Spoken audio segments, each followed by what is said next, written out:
Today I just want to add in a little more detail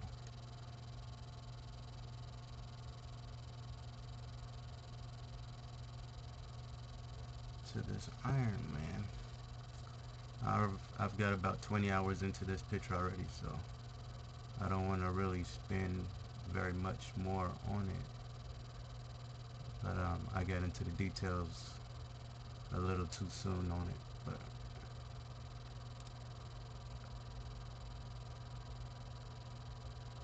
and I still haven't done a background yet, so I'm gonna kind of just speed through it.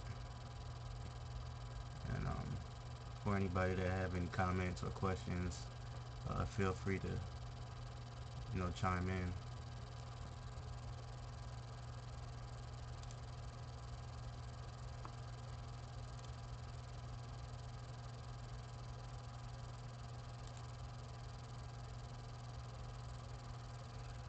All right.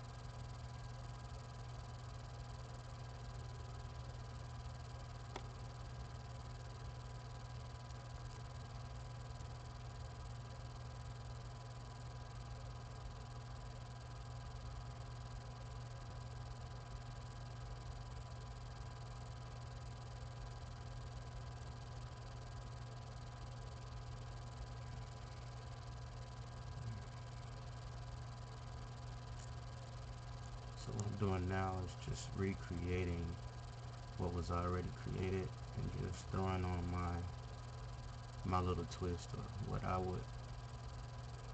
would have created it to look like.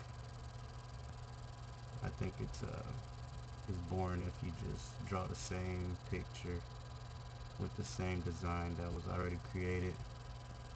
It really hides your ability, or it hides your talent as an artist.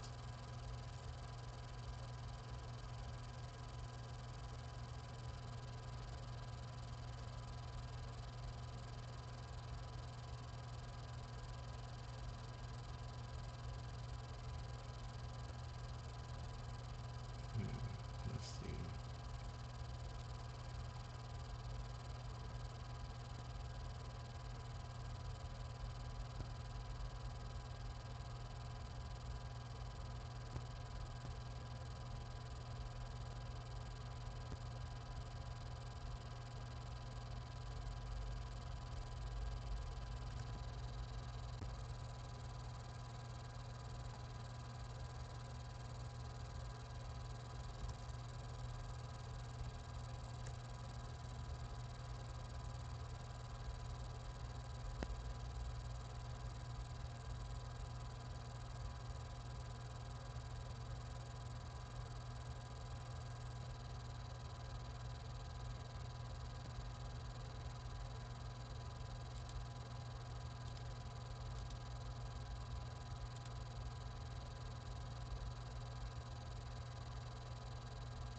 What's up, people?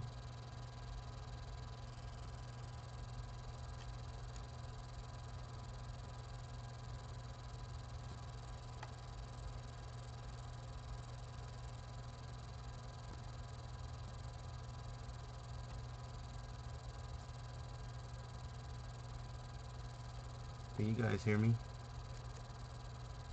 Or is it really choppy?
this was kind of difficult dealing with because there's so many pieces to the suit, and it's just a matter of trying to figure out how the suit operates and why a piece would be designed the way it is, or how would it move. And if it doesn't, I mean, even not being an artist, you'd be able to tell if something was able to function, or if it would just be a piece that wouldn't make sense.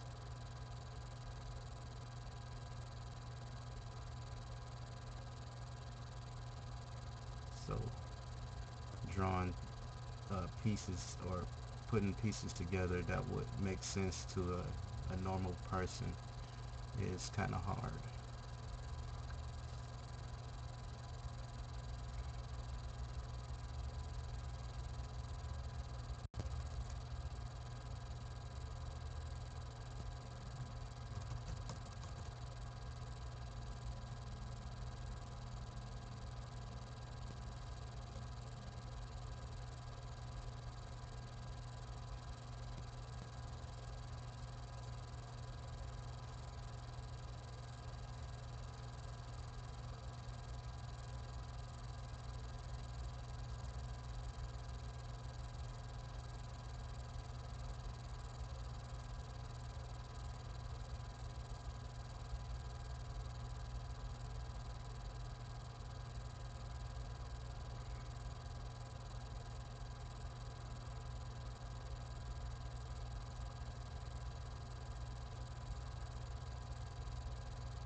So we'll see how I do on the back leg. If I can't get it together, now I have to do a cut and copy and paste of the first leg, and then modify it to look like a left leg instead of a right one.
think why it took me so long to do paintings is because I go so deep into details that it's not even funny.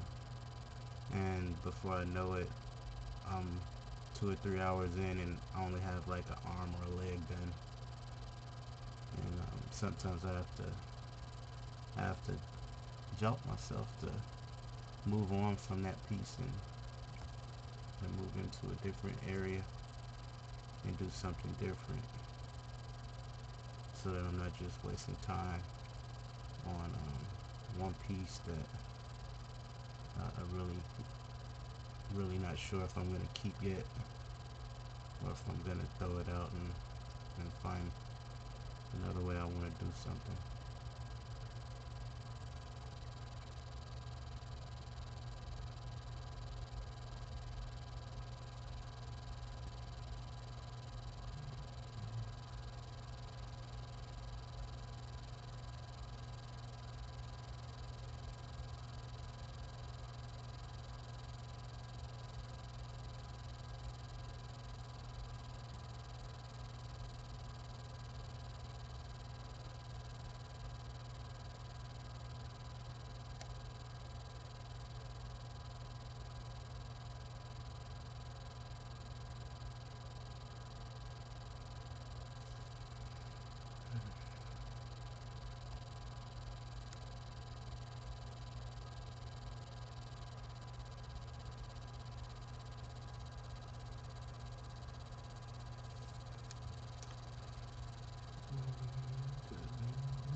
There's something that's not fitting about this to me.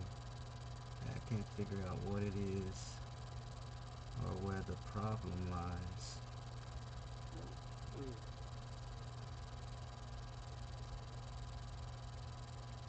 I've been trying to figure it out the last couple days and really haven't been able to figure that part out. There's something bugging me about the way the legs and the waistline comes together. It's like it's too skinny, or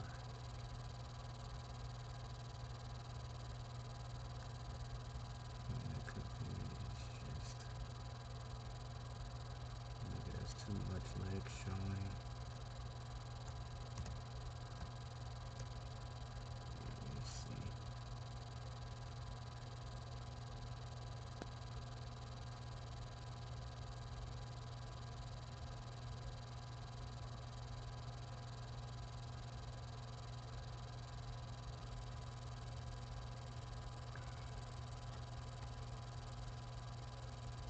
Let's zoom out. Let's see where we come over here.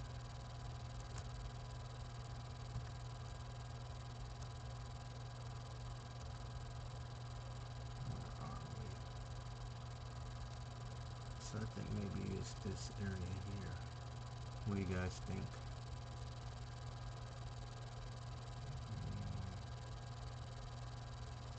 Let's do this.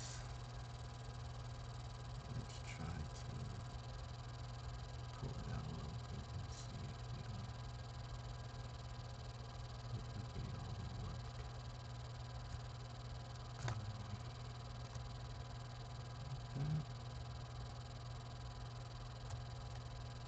Let's warp it out.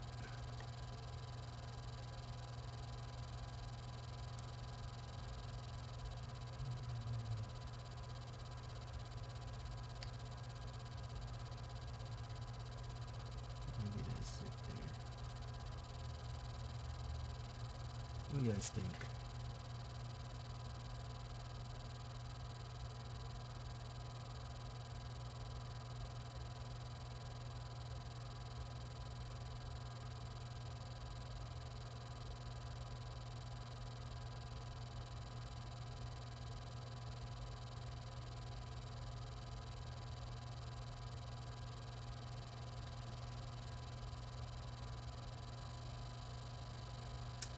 Yeah, I think that's pretty close for now. So we'll keep that. And then, if we want to change it later on, we can just go back in and change it. I have it on a different layer, so that's the original. That's with it. I think it looks a lot better. Extend it out to the front.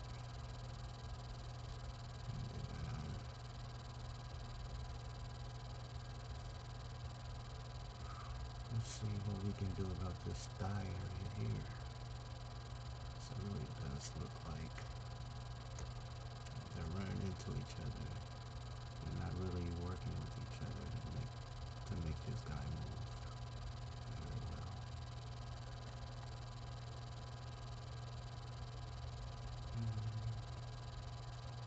So it's there.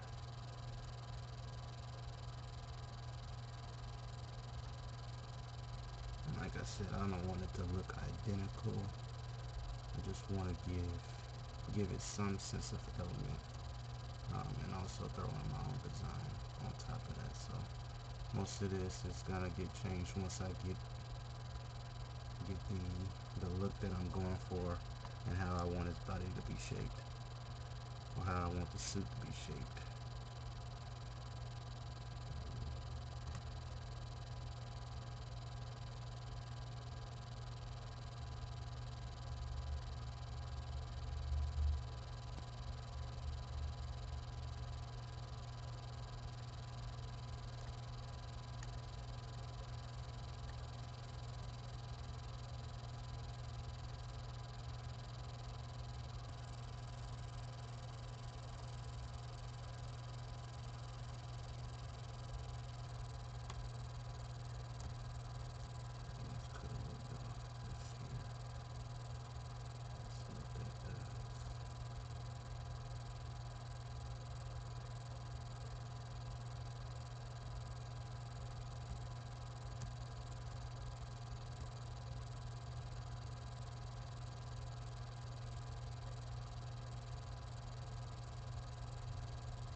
Let's take a look at what that is, what that looks like. Yeah, I think his thigh was a little too fat. Let's see. That was the before, and that was the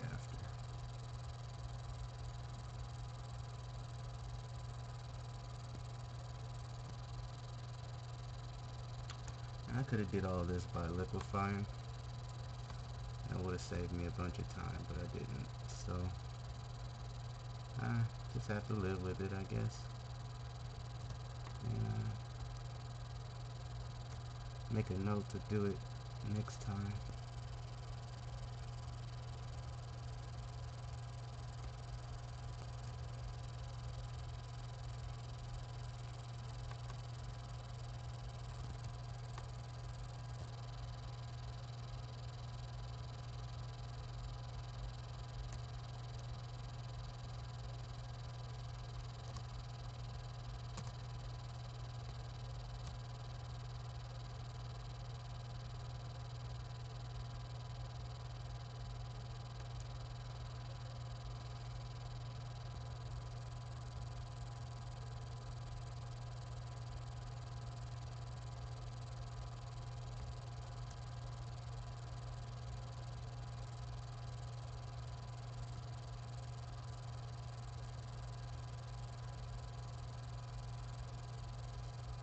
We'll give this a little more element by making it a little deeper.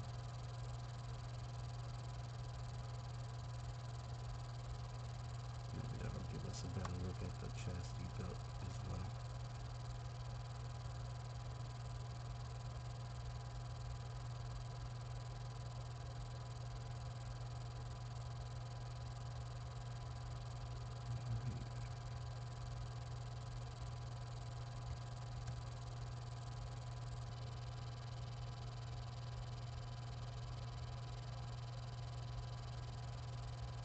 Another thing that throws me off too is having this guide to be one color and being able to uh, create the lights and darks of just one color.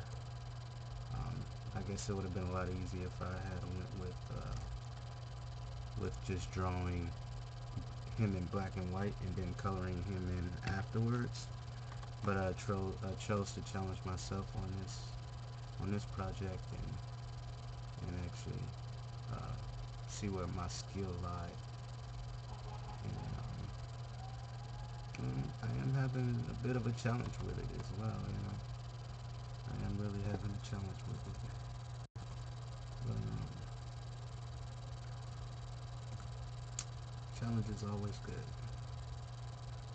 Anytime you're not being challenged, I just feel that life is too easy for you. And at some point, if life's too easy for you, it just makes it a lot easier for you to get in trouble or involved in stuff you shouldn't be involved in. So it's just my perspective of life and how challenge gives us something to do.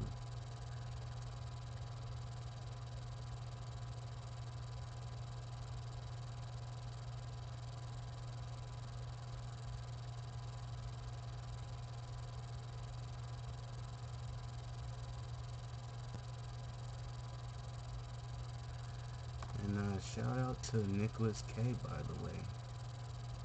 That's he's an illustrator and also a freelancer. And I believe he's in Boston.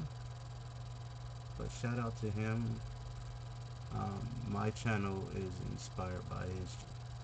Um, he's actually the one that introduced me to this site. And was inspired to give it a shot and get on and be a part of live streaming. I feel that we don't have enough artists that showcase their work live stream, and then there are artists that you look at that they spend tremendous time and the way that their photo looks is just, it's like they didn't even do it themselves. It's like they use so many different generated tools and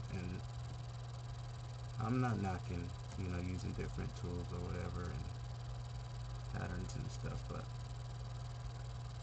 at some point you have to be able to create without using generated things or um, tools that do all the work for you, you know, unless you're like really in the crunch and um, you need to use a tool or whatever to get the effect that you wouldn't normally get on a regular round brush. But shout out to the guy. He's a really good artist.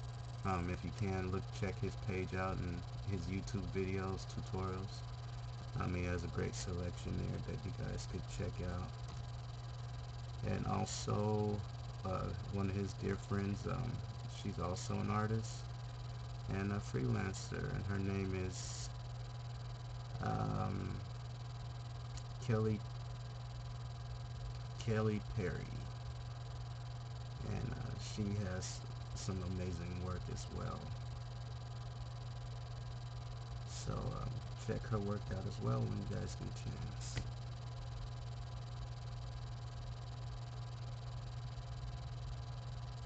And I just like to thank them as well. Thank you for doing the work that you guys do that inspire me to do what I do.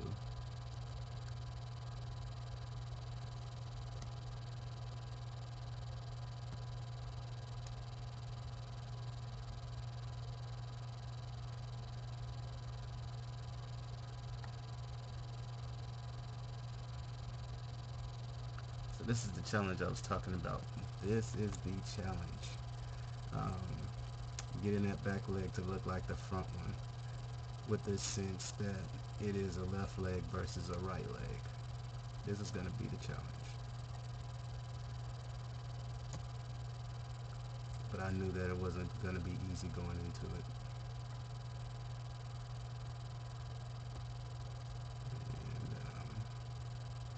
And I don't know where to start. I guess let's start with the foot and then let's work our way up.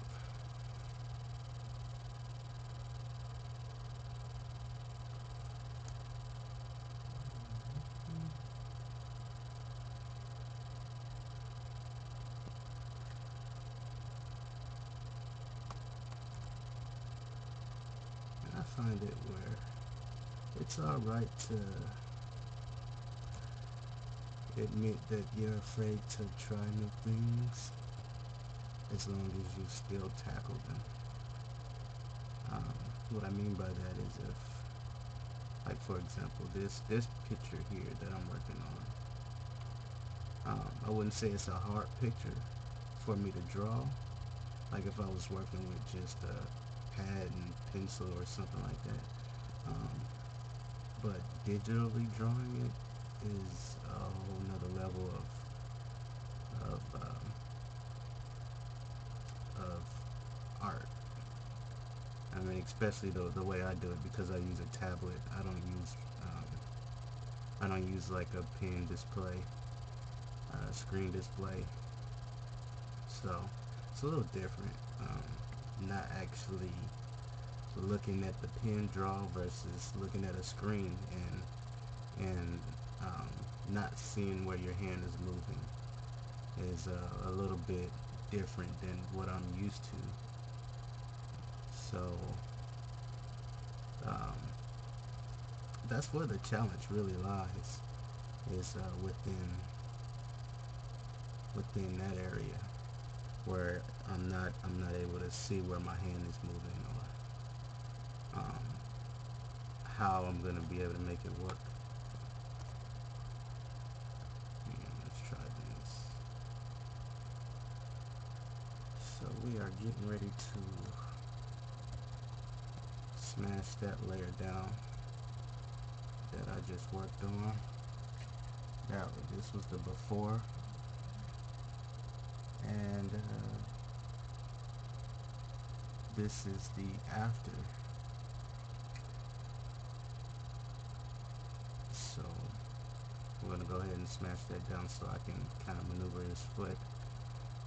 It's not looking the way that I would like it to look as far as his back foot, and I don't have any references really to go off of. And I'm not gonna bore you guys with the time that I would spend to actually looking fine one. So we are going to modify this on our own. We're just gonna wing it. We're gonna wing it. Alright, let's see here what we have. We are going to do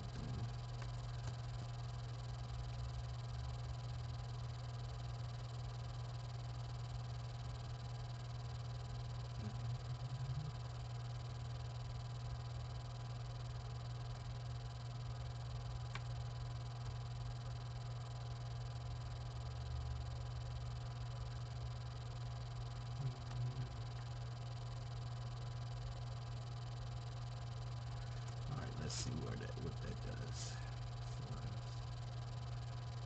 And then we will go in and erase out this older one here that we have.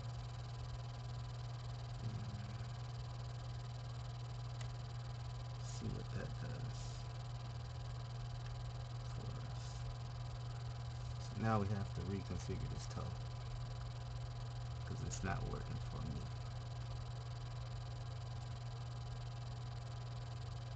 So that's the challenge. Let's see.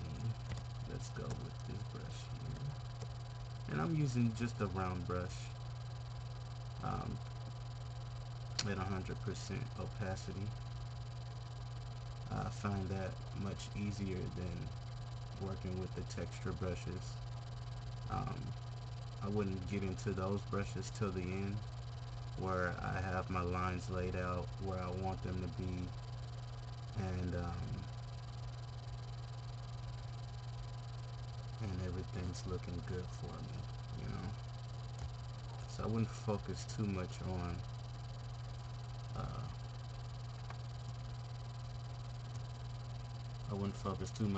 texture brushes in the beginning, which I'm kind of in the middle going with this. It was suggested by Nicholas K to try working your paintings in color, saving time versus spending more time on shading and then going back in and putting color on top of that, which is like double the work. So that's the reason why I'm doing it this way. He didn't say it would be easy though. He did not say that it would be easy. So the challenge is really at hand, and I want to thank him for challenging me as far as an artist. Usually I am a black and white drawer, and that's what I love to do.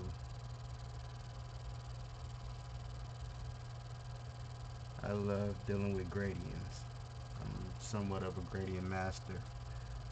It's a little different when you're working with color, because you're not only working that color in as far as a gradient, but you're also working the dark and light in of that color. Like for instance, this part could be really, really awkward pink looking, or it can look like a shiny red.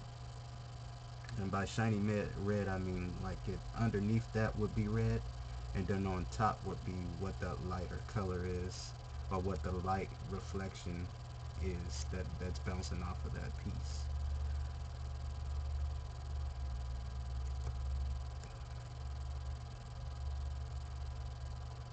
So getting that look is quite difficult.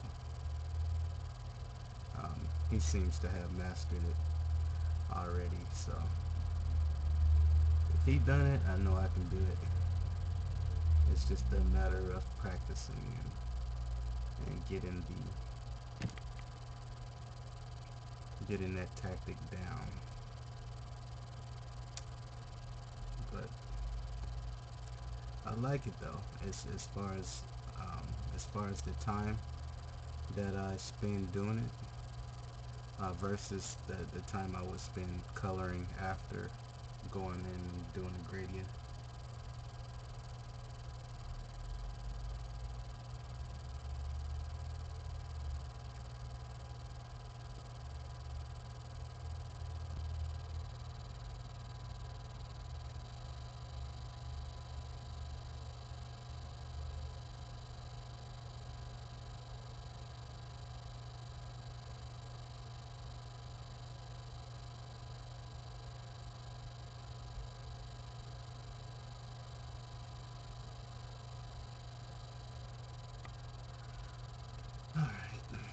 Sorry about that. I stepped away for a quick second.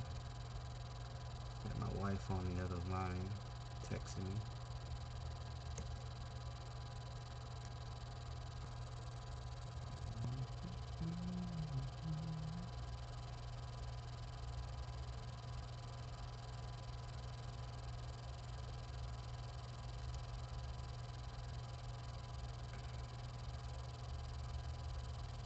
Getting the foot to bend.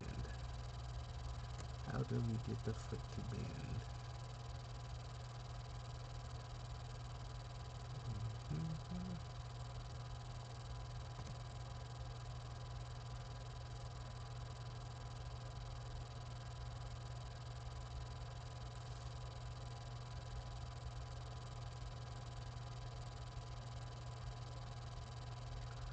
So the part that is moving is the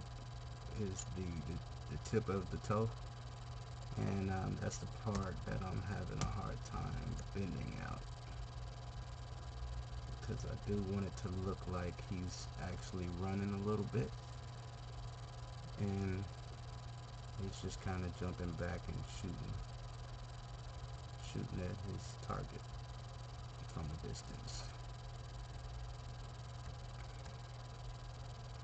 Let's see if we can bend the toe a little more.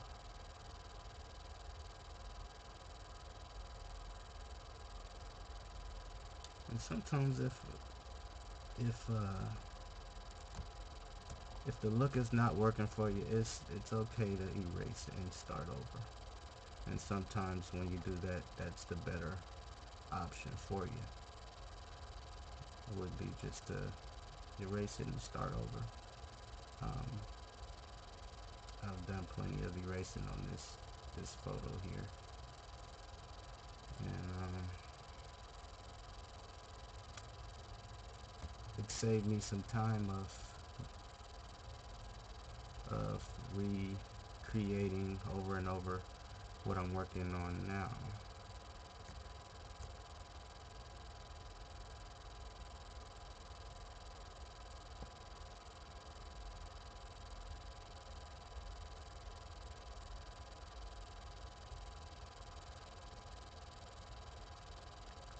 Let's see this.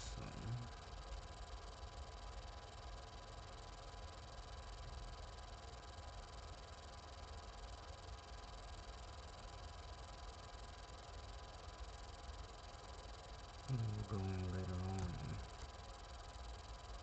actually get that to look a little better than what it looks right now.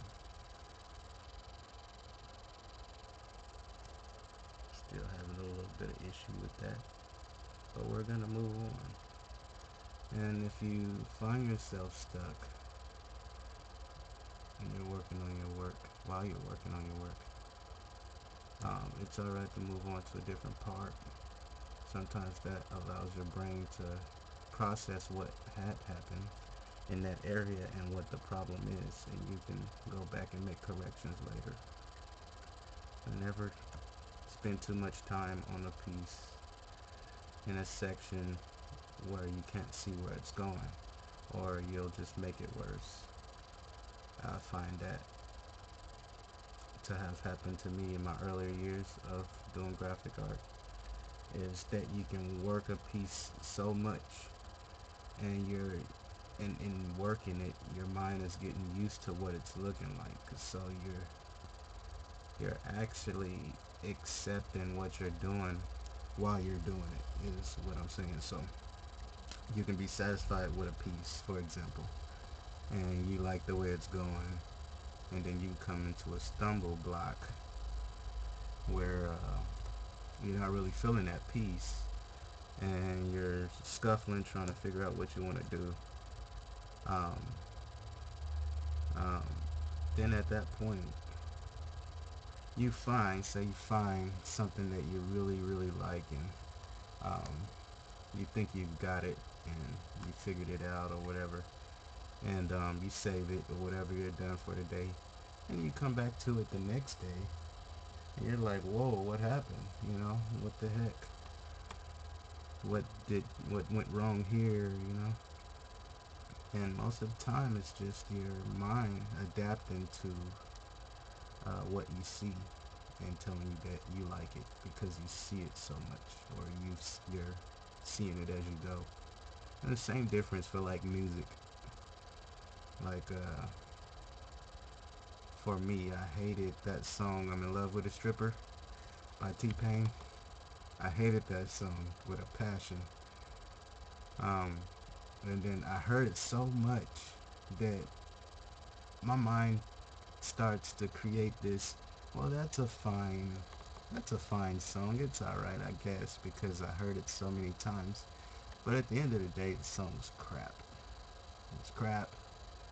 I don't know why anybody would fall in love with a stripper, but um, that's just an example of how your mind could kind of trick you into liking something. It's kind of what they do at marketing. You see something so many times, you feel like you have to have it. And and from time to time, I'll go on these rambles. So if I start talking too much for someone, let me know so I can shut up or go back to what we were talking about previously. I like to ramble. It helps me to create sometimes. Rambling. Sometimes my wife, she gets on me all the time about that. We'll be talking about something, and then before you know it, we're on a totally different subject. It has nothing to do with what we were talking about before.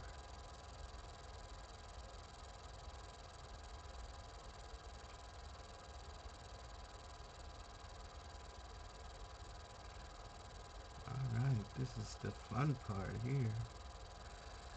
We're kind of getting this boot to look something similar to the front boot. But it's going to take a little bit of time. It's going to take a little effort to get there.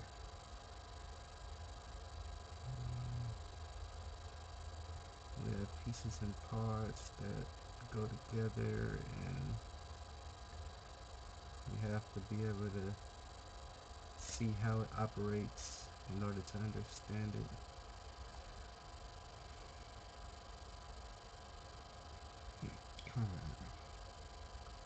Alright, let's save this.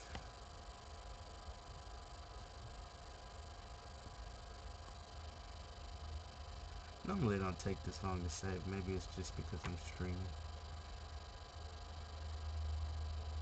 Or maybe I'm just a little impatient. Which can happen rather on a normal basis. Alright, let's see here. I'm doing this here. This is a really fun project for me.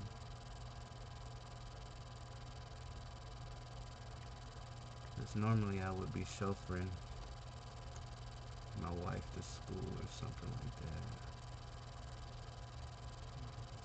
And that's fun sometimes, but I'd rather not be stuck on campus when I can be at home doing stuff like this,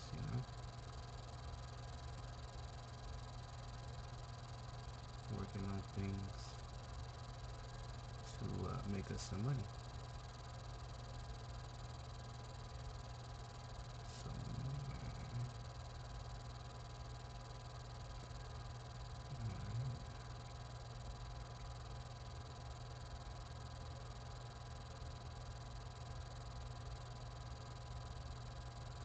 Right now I'm getting a delay. It's a huge delay. So you guys aren't getting what I'm saying real time. But if you guys do want to chat, feel free to chat. You can write in the box. I'll see that real time.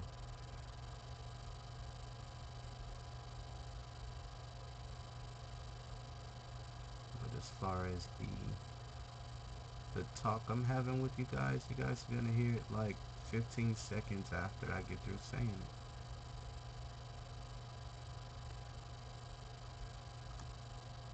But that's alright though. There is a start. This is a start. It's a huge start. So I'm glad to even be able to do it.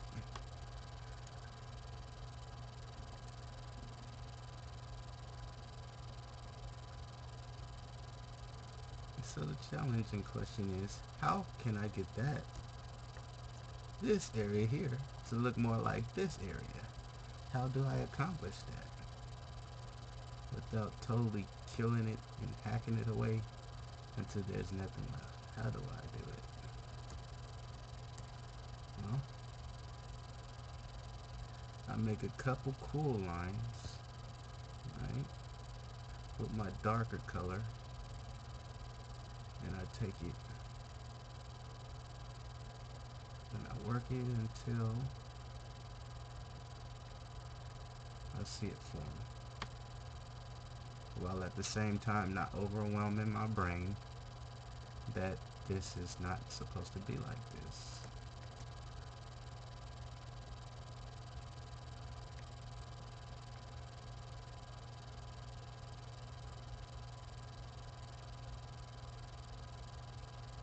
I should have eaten some breakfast today. That's what I should have done, because my stomach is talking to me now in like 4 different languages, and I don't understand.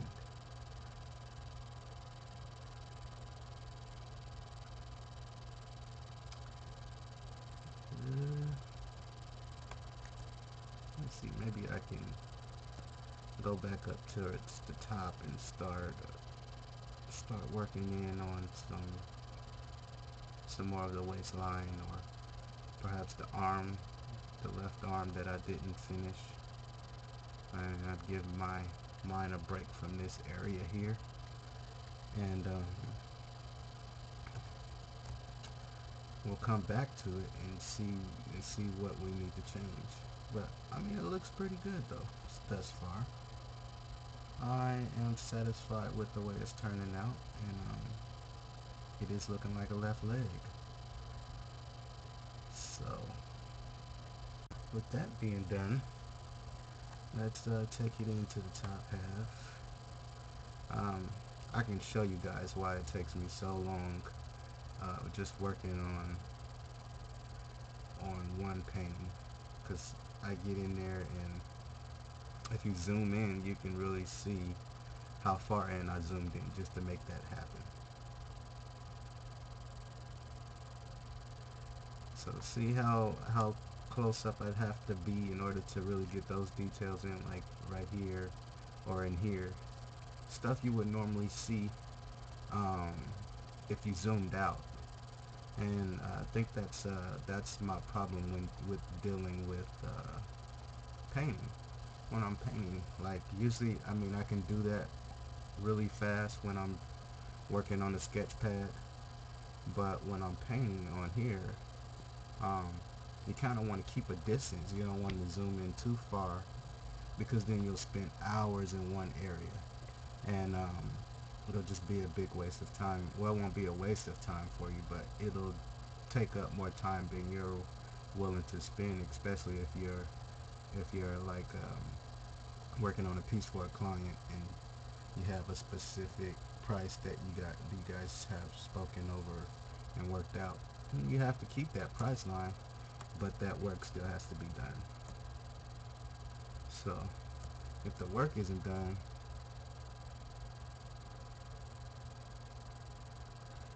um, in a timely manner, then you can just end up losing money. You know, end up losing out on money that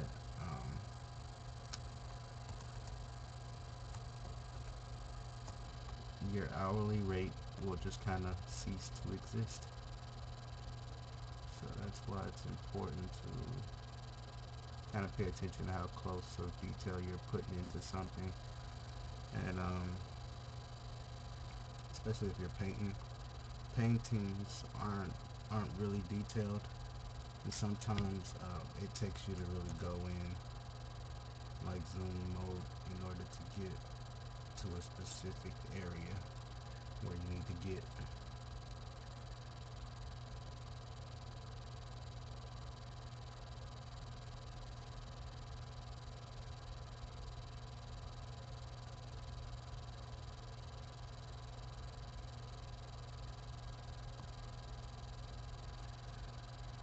All right. I wonder why I'm getting such a delay here. Because when I stop working, I can still hear myself talking. and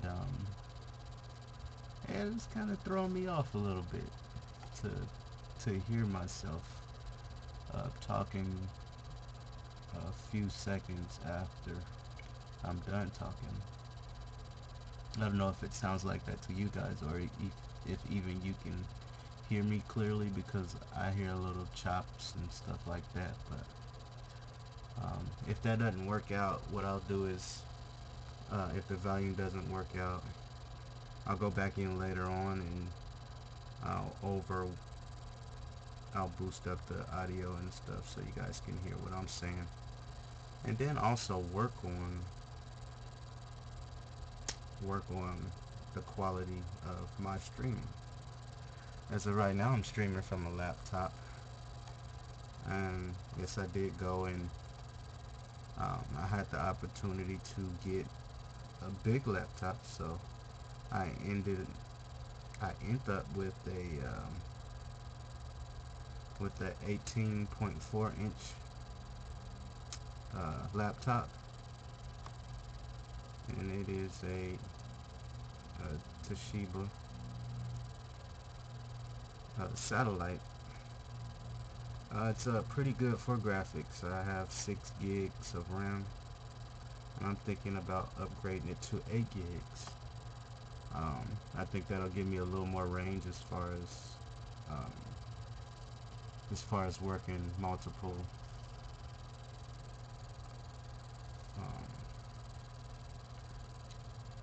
what do you call it, programs at one time. So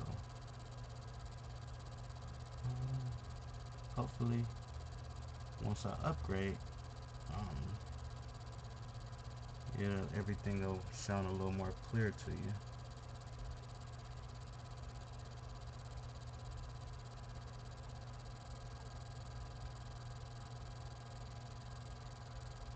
So let's see here.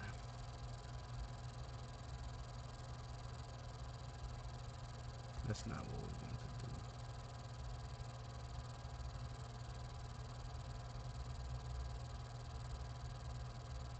My first video, I didn't talk, and there was nobody on the chat for me to talk to. I was just like, I don't know if I want people to hear me or see me, and I'm just trying it out. I don't want to say the wrong things or sound like I don't know what I'm talking about, so I'm not even gonna worry about it. And then I watched the video and I was like, geez, this is so boring. And so here I am today, and I'm making it a little more interesting. And I didn't think I would enjoy talking to myself as much as I am, but I really am enjoying talking to myself right now. And I know that's poor. And I know there's some people out there going, wow, Dre, you're talking to yourself. But what can I say? What can I say? I'm enjoying.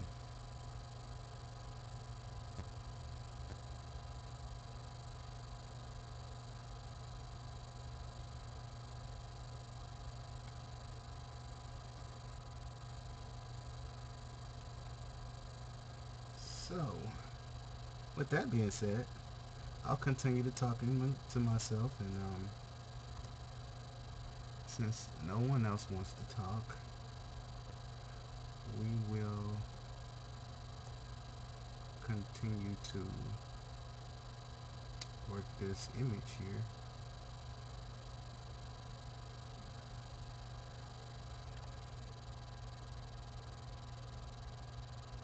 And if any of you guys have any idea of how I can get this, how I can get the streaming to work faster, let me know. Shoot me an email or something like that, because I'm new on here, and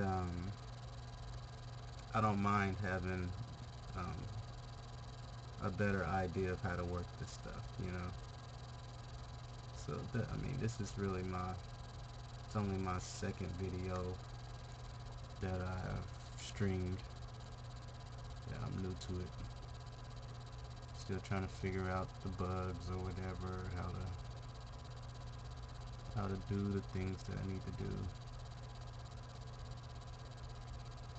to make it work for you guys. So this is all for you guys. I'm not getting paid to do this. I'm just doing it, just to kind of grow my portfolio and give you guys something more to look at other than my face or my logo. So get back to me. Let me know what you guys think. Um, Also, leave some comments about what you'd like to see. Right now, I'm not very busy, but on the 15th, as of the 15th of this month, I will be getting very busy. So I won't be able to do any requests or anything like that. But send requests anyway. And if I have time, I'll just kind of work through the list and see what I can do. I'm up for challenges, and um, I don't have very much in my portfolio right now. So as far as this type of stuff, I originated my graphic design doing uh, working on like CD covers and logos and things like of that such. So having digital painting under my belt in my portfolio is something that I really have to have in order to get where I want to get, and eventually I want to go into creating game covers and stuff like that.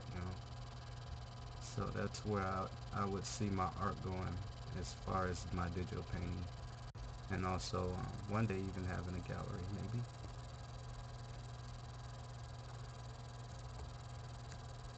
Yeah, having a gallery and just throwing big graphic design parties uh, where artists like myself could just come together and share what they've done, what they've accomplished, and I think that would be awesome.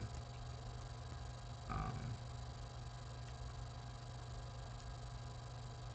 I mean, in a real sense of getting together, though, not like in a business form where people get together and then there's only one person talking, and um, it's not even realistic to where you can literally meet the artists or whatever, or whoever are going to be participating, but more of like a casual um, like a casual art gallery setting, kind of, so to speak.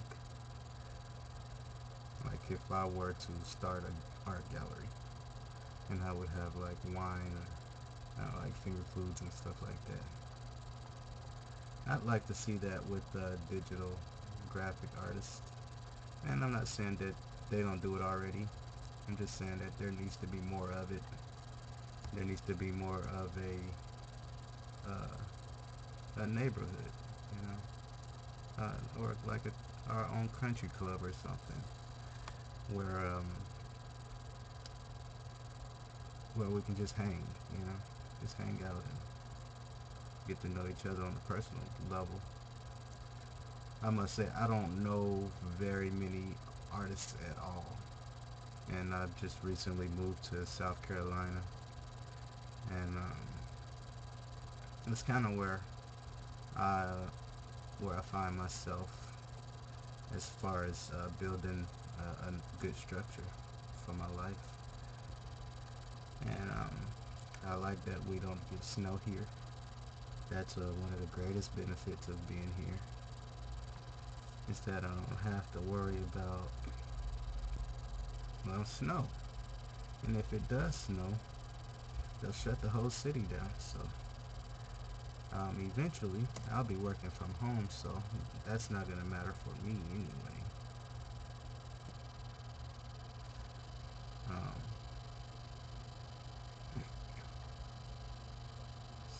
dealing with being here. It's kind of hard starting out.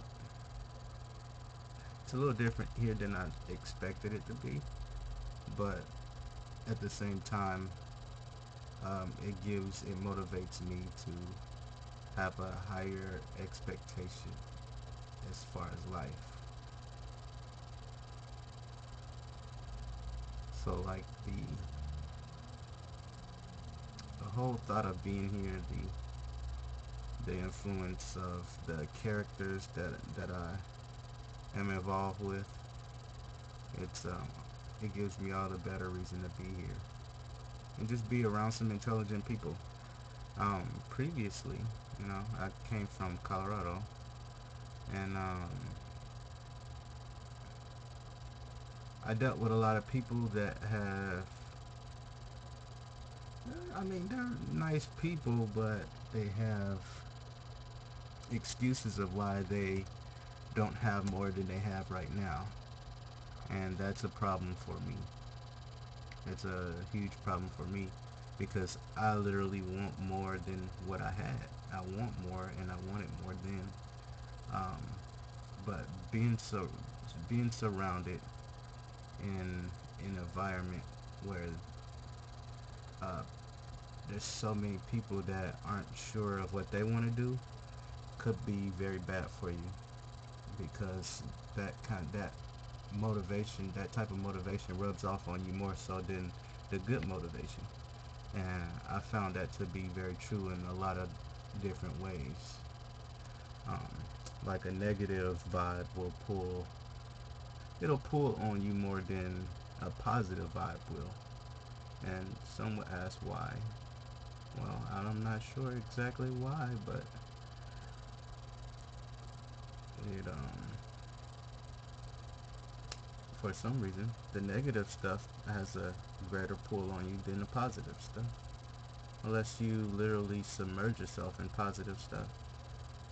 So me coming here was a kind of an opportunity to get around people that are more intelligent and actually have a higher standard of education. And I wasn't getting it back home. I wasn't getting it in Chicago. I wasn't getting it in Colorado. So here I am out here away from my family, and I've met some great people thus far, that are kind of mentoring me to think higher of myself and the goals that I have, and just to um, push me to excel, push me to excel to that next level, um, in which I find it to be really helpful to be in this situation.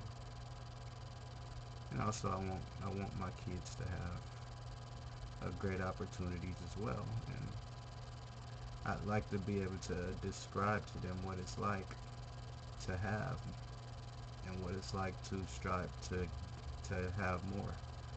So one day when you guys see me on television, or you see my art in the grocery store or something crazy like that, you guys could think back and be like, yeah, he did exactly what he was trying to do. Or when you see, like, later on, after I've excelled, you see my kids not following the same footsteps, but you hear of their success as well. And then that would mean that I accomplished what I was supposed to accomplish. And that's what I want. That's what would really make me happy, is for my kids to have more than I had as a kid, and then also to grow up and have more as an adult.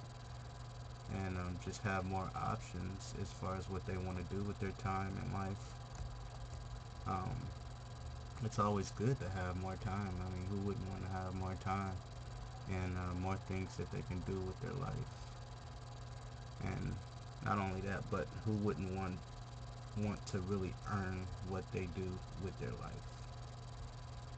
Like who wouldn't want to go on cruises, but actually be able to say on a cruise, I paid for this with my own money, and I worked hard for it, and I'm gonna enjoy it because I worked very hard for it, and I think I deserve it. Well, I know I deserve it. So, type of stuff I want to teach my kids.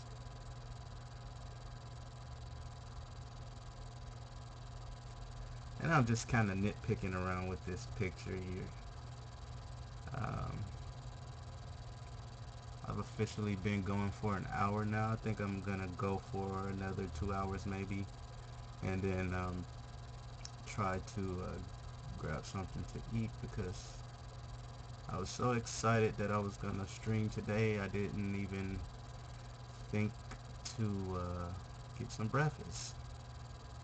So I have no breakfast in my stomach right now, and my stomach's talking 4 different languages, like I said earlier. But it's alright though, because I'm spending some time with people that like me. No, just kidding. Spending time with people that want to see what I have to offer and that are hopefully interested in my style and the way I design.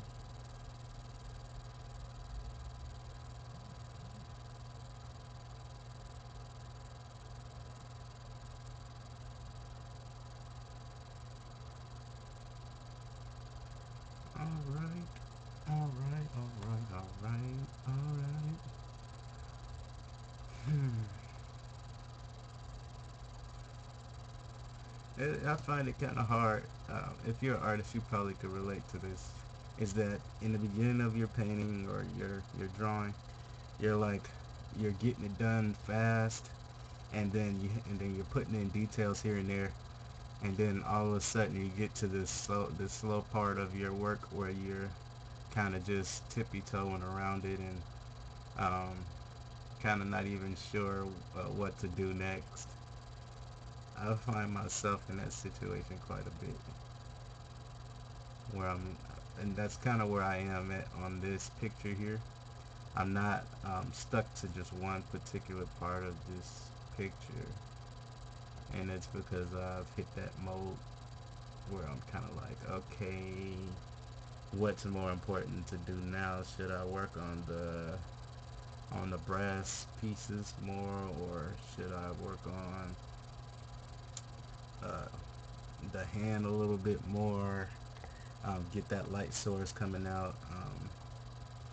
Because I think those are gonna be two main keys of, or his hands will be two parts that will kind of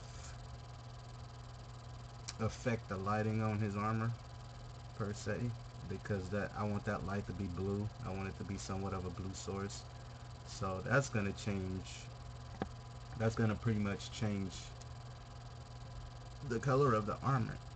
It's gonna change the color of the armor to look kind of what somewhat of a purple and not just a red. So that's why I went in already with purple to kind of get that illusion popping, like in this area here, and a little bit on the chest plate. As you can see, it's not very much of a pink, but it's more of a lavender type of color, because that blue is mixing with that red. So just a little bit of some of what I wanted to change about the design, and then also give it a different look. Throw in some different colors to give it a little contrast.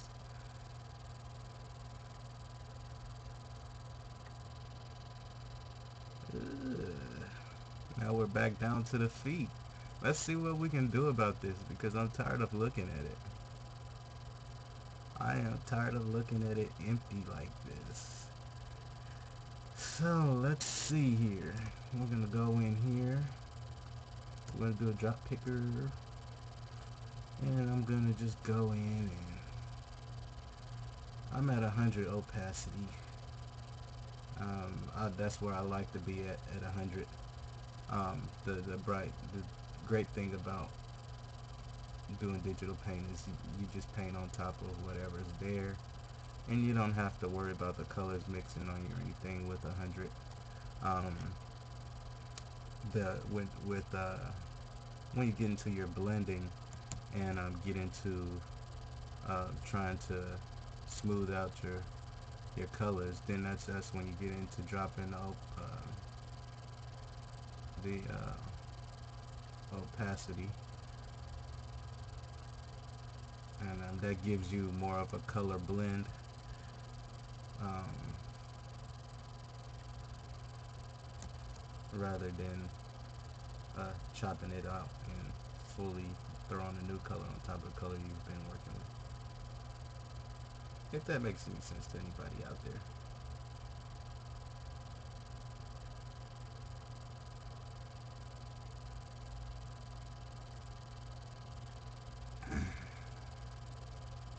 So hopefully this turns out really good, and then I get some really good results from this, and I am able to do more.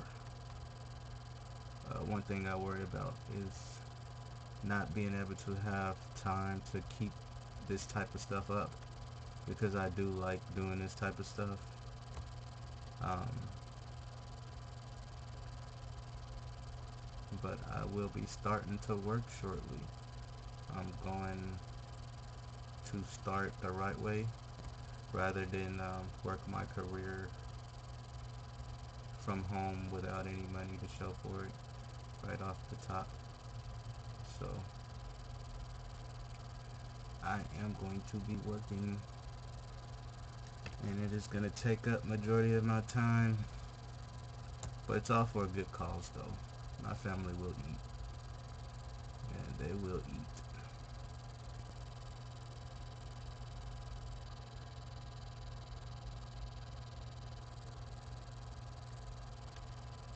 And some would say I'm crazy for going back in and working once I've already jumped out into the art world. And it's a tough decision to make, especially when you feel that you can do a lot better working what you're working on as an artist or as a freelancer. But what do you do when you need the money and it's not coming as fast as you want it to? Like logos. I mean, you can get a whole lot of money for logos, but um, they don't last. The money comes and goes, and it's not every day that companies are looking for logos. It's far few and in between where you'll actually find um, a company that's looking to upgrade a logo or to get a new one created or what have you.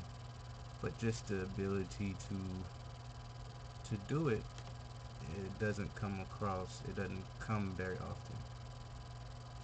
And that's the majority of what I've done as far as my graphic design and freelancing work has been more so tailoring logos or creating them, and also designing web design layouts. So that's a little bit of my history. If you guys would like to say a couple things about yourselves in the comment box, or express what you feel or think about the way this painting is going, feel free to chime in. Let me know what you think. And these are the only two brushes I really use. until I get to the end of the painting. I'll use the blur tool, or not the blur, but I'll use the blur brush. Um, it's kind of like a spray, and then I'll use the hard brush, which is just a simple hard edge, no blur to the outside of the image. But this is how I start out um, my fades if I want to start, and then I'll drop the opacity down to about 20 or 30%. I'll go over it that first go, and without lifting up the pen, I'll shade that whole area in, and then I'll lift up, and then I'll go on top of that again. And what this does is, but I won't go all the way to the last area where I went. I'll back it off. But every time you do it, go in you go in closer to that line and closer to that line. And then if you really want to blend and it's not working for you on 30, you could take it down to like 20, and you could select from one of the colors that are already inside the blend, like somewhere in this area here, and then I can go over that and I can really blend that out. As you can see how that works. I can really blend it out and get it to look more smooth than what it does. And then there are some areas where you got to go back in with the dark and kind of get that element to curve. And what we're just trying to do here is just get that curvy line flowing, so you can kind of see where it's going. And then I'll select that color if I'm not sure that I'm going the right direction, like I'm not now, and I can select that color that I was last fading out to, and then I can select 100%, and then I can go ahead and I can fill the rest of that color in without having to worry about getting that blend right, because I'm dealing with just particularly that color. So that's one of my little tricks that I like to do, rather than trying to continue to overwork the color of trying to fade and blend. So if you blend and then you blend it out at a lower opacity, and then select the color within that opacity, and then go back in and switch the opacity to 100%, and then you'll color just that color in, and then you'll get a much better blend.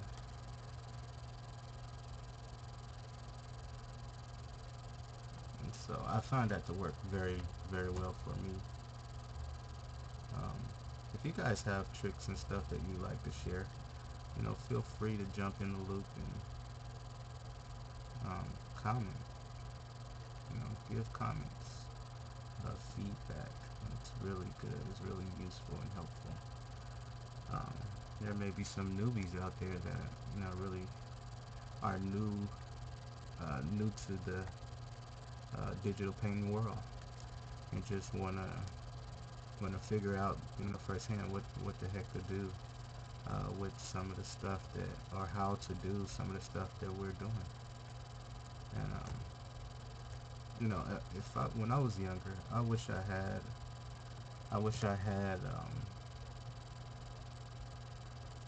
an artist to look up to, where I could come to and talk on a normal basis, like somebody I could just kind of get feedback from. And that really wasn't there. So as I got older and I started to get used to making my own pictures and stuff, they had somewhat of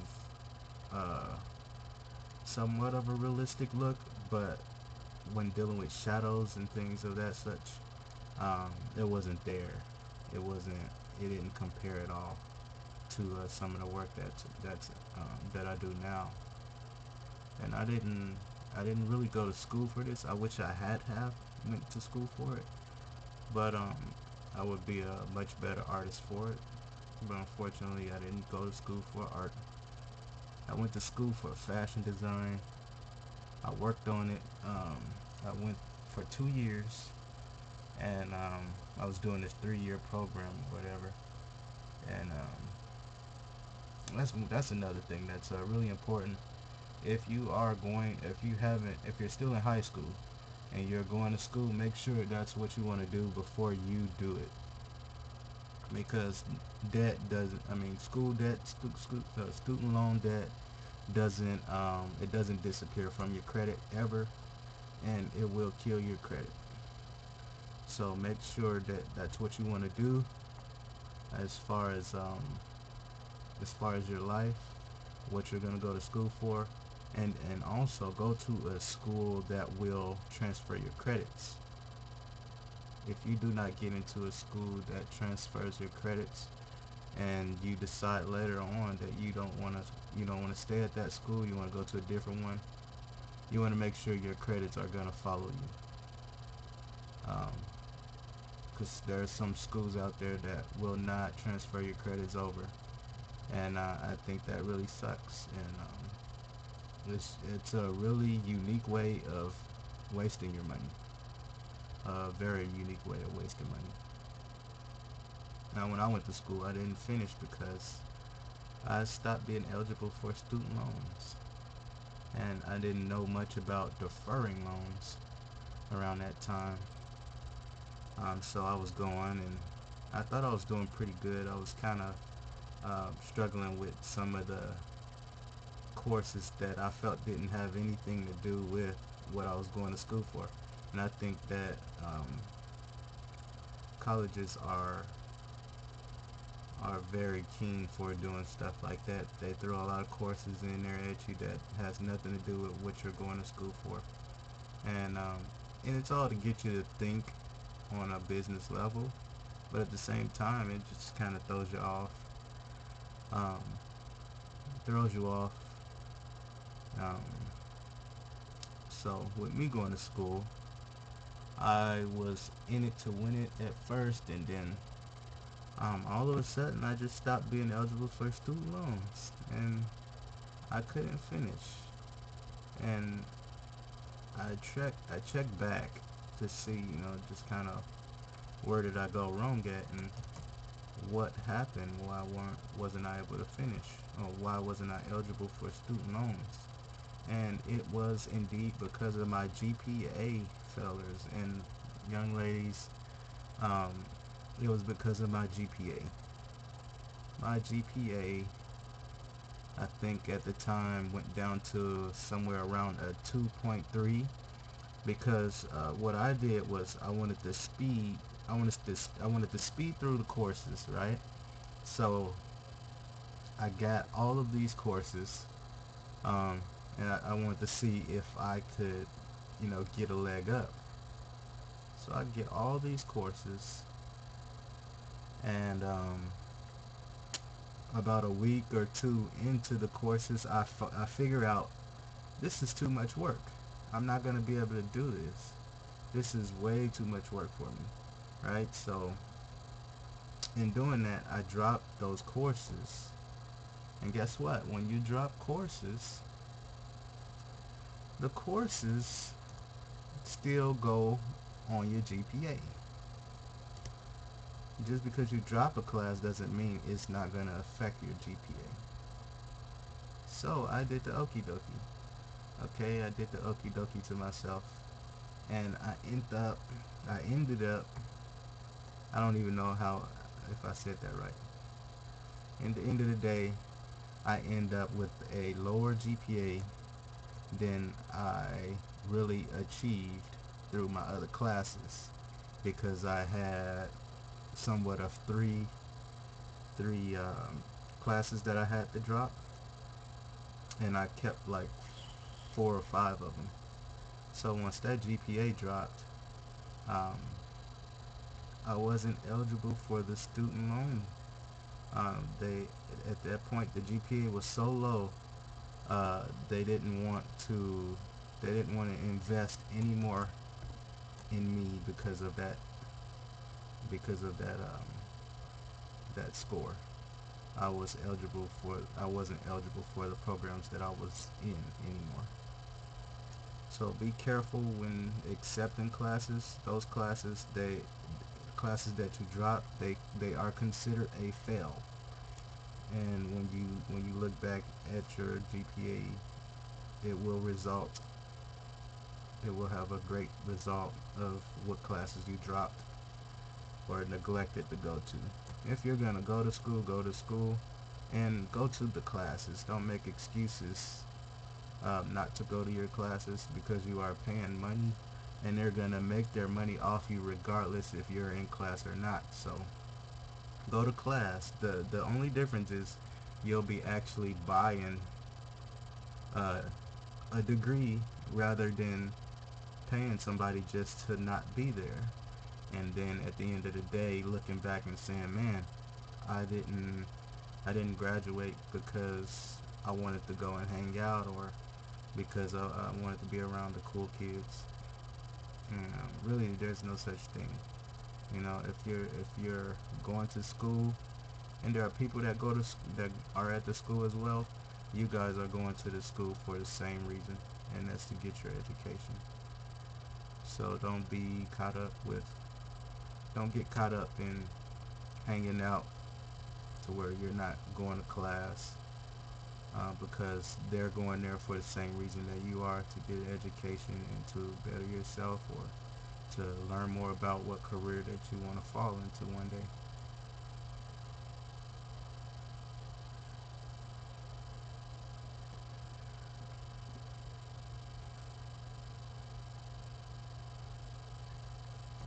Let's see here. From time to time, I'll get that thing.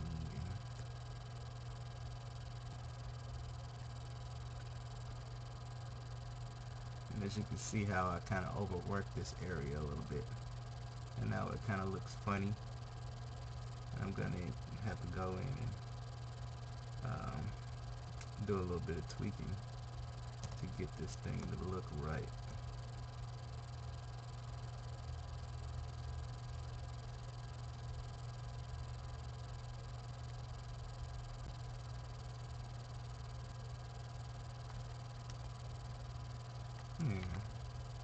I guess that's a little better. Let's see. Let's zoom out a little bit, and then also let's get a save in. And then we can kind of just flatten this down and move on.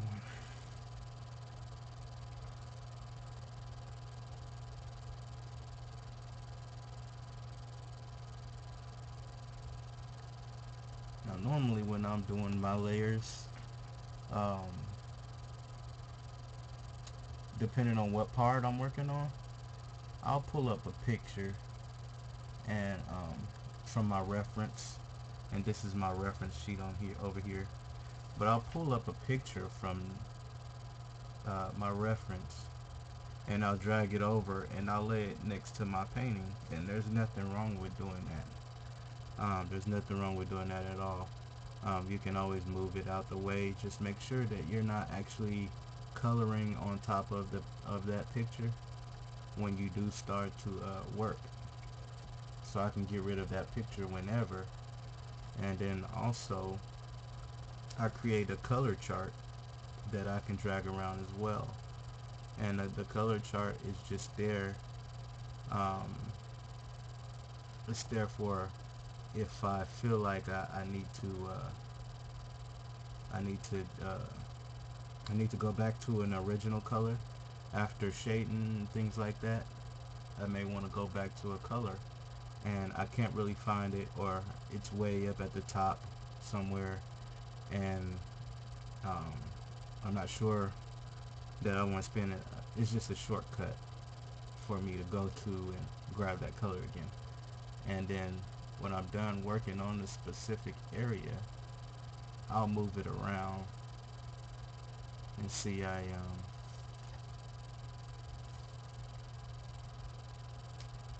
I did the full. So I'm gonna get rid of that, and then I'm going to go ahead and paste it in again. Um, so what I really use this for is just to pick the colors again, and I don't dwell too much on where it's at because I can move it. I can always move it around depending on what area I'm in. I'll move it up. Like I'm working on the head, I'll move it up. I'll keep it near wherever I'm working at so that I can go and pick colors from it without having to zoom out or zoom all the way up to it or wherever I'm at. I can just keep it where I need it. And also I like to keep it at a distance so it's not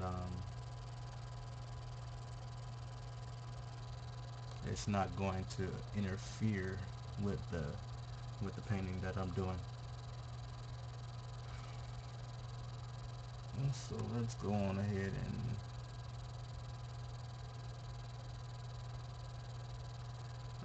and merge this down.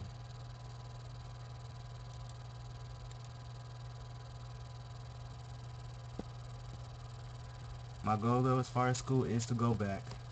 I do want a degree in graphic design. Um, I really do want one.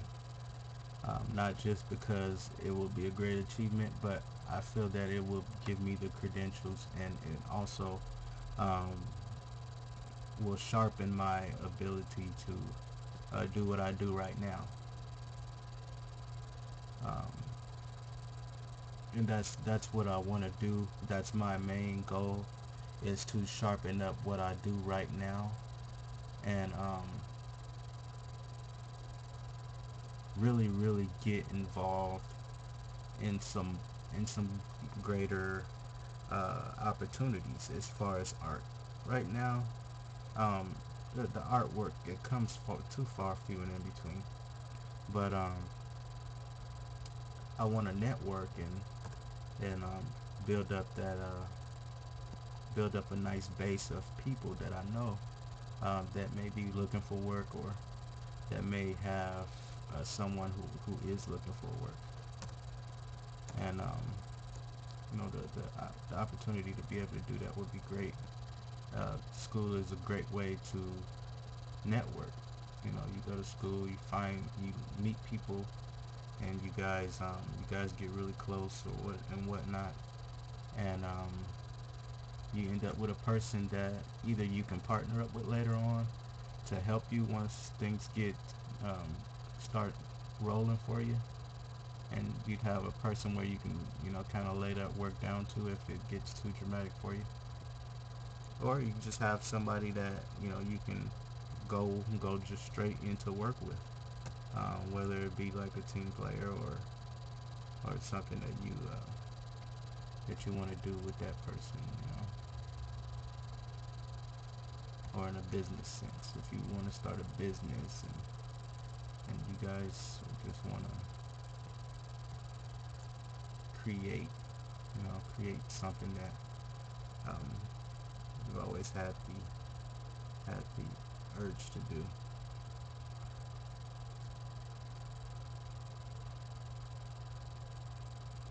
See, right now I'm working in giving it different elements or what have you, just to kind of shape it, give it a little shape, um, but also just doing my own thing as well.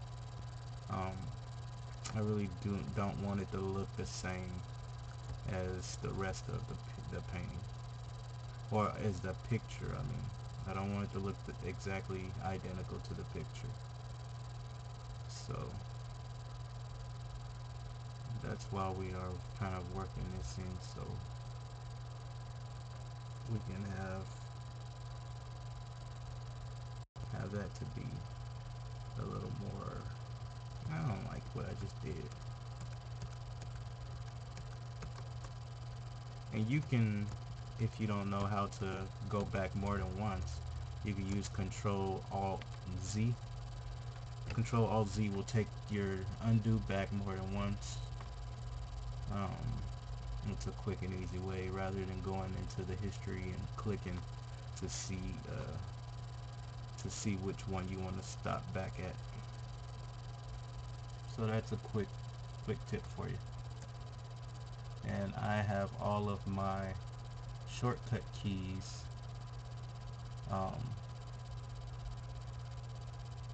reconfigured to the liking of what I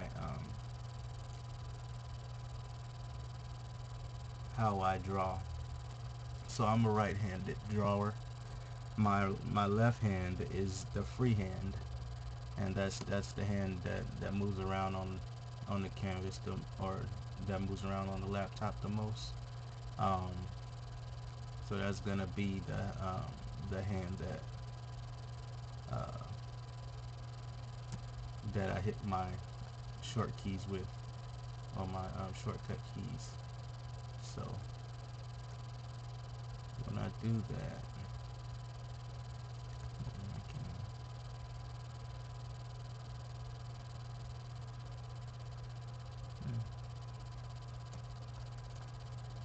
I line my short keys all up to where I can reach them with my left hand rather than moving all the way around the board and stuff like that.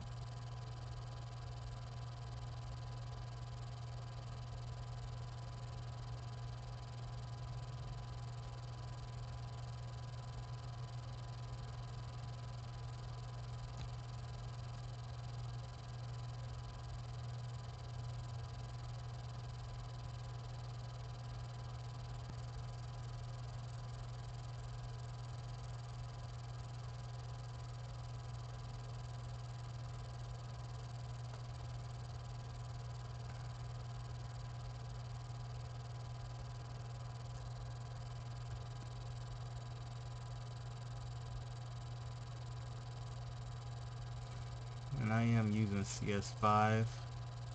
I really can't tell much of a difference in it and the other ones. In CS4, it's a lot of the same if you're just painting. Photoshop is really for photos, and so if you're going to be doing like special effects and things of that such, then it's really, then you would see a difference. But if you're just doing like painting, like how I'm doing, or sketching, there's really not much of a difference. Calibrations are a little better as far as speed, and that's pretty much all I can really say as far as the difference between CS5 and the other programs that I've done, or the CS4 and CS3. It's just much more better, or much more of a easier navigation through the process, if you will. Like for instance, this one has a live stream option on it, where you can actually live stream through the Adobe website. And I think that's kind of cool. I've never tried it, so I can't give you information on it, but it is there if you are interested in learning how to use it. That it is there, but I haven't really gotten into it very much, because all I do is paint, or when I'm not painting, just creating logos or something. But everything I do on here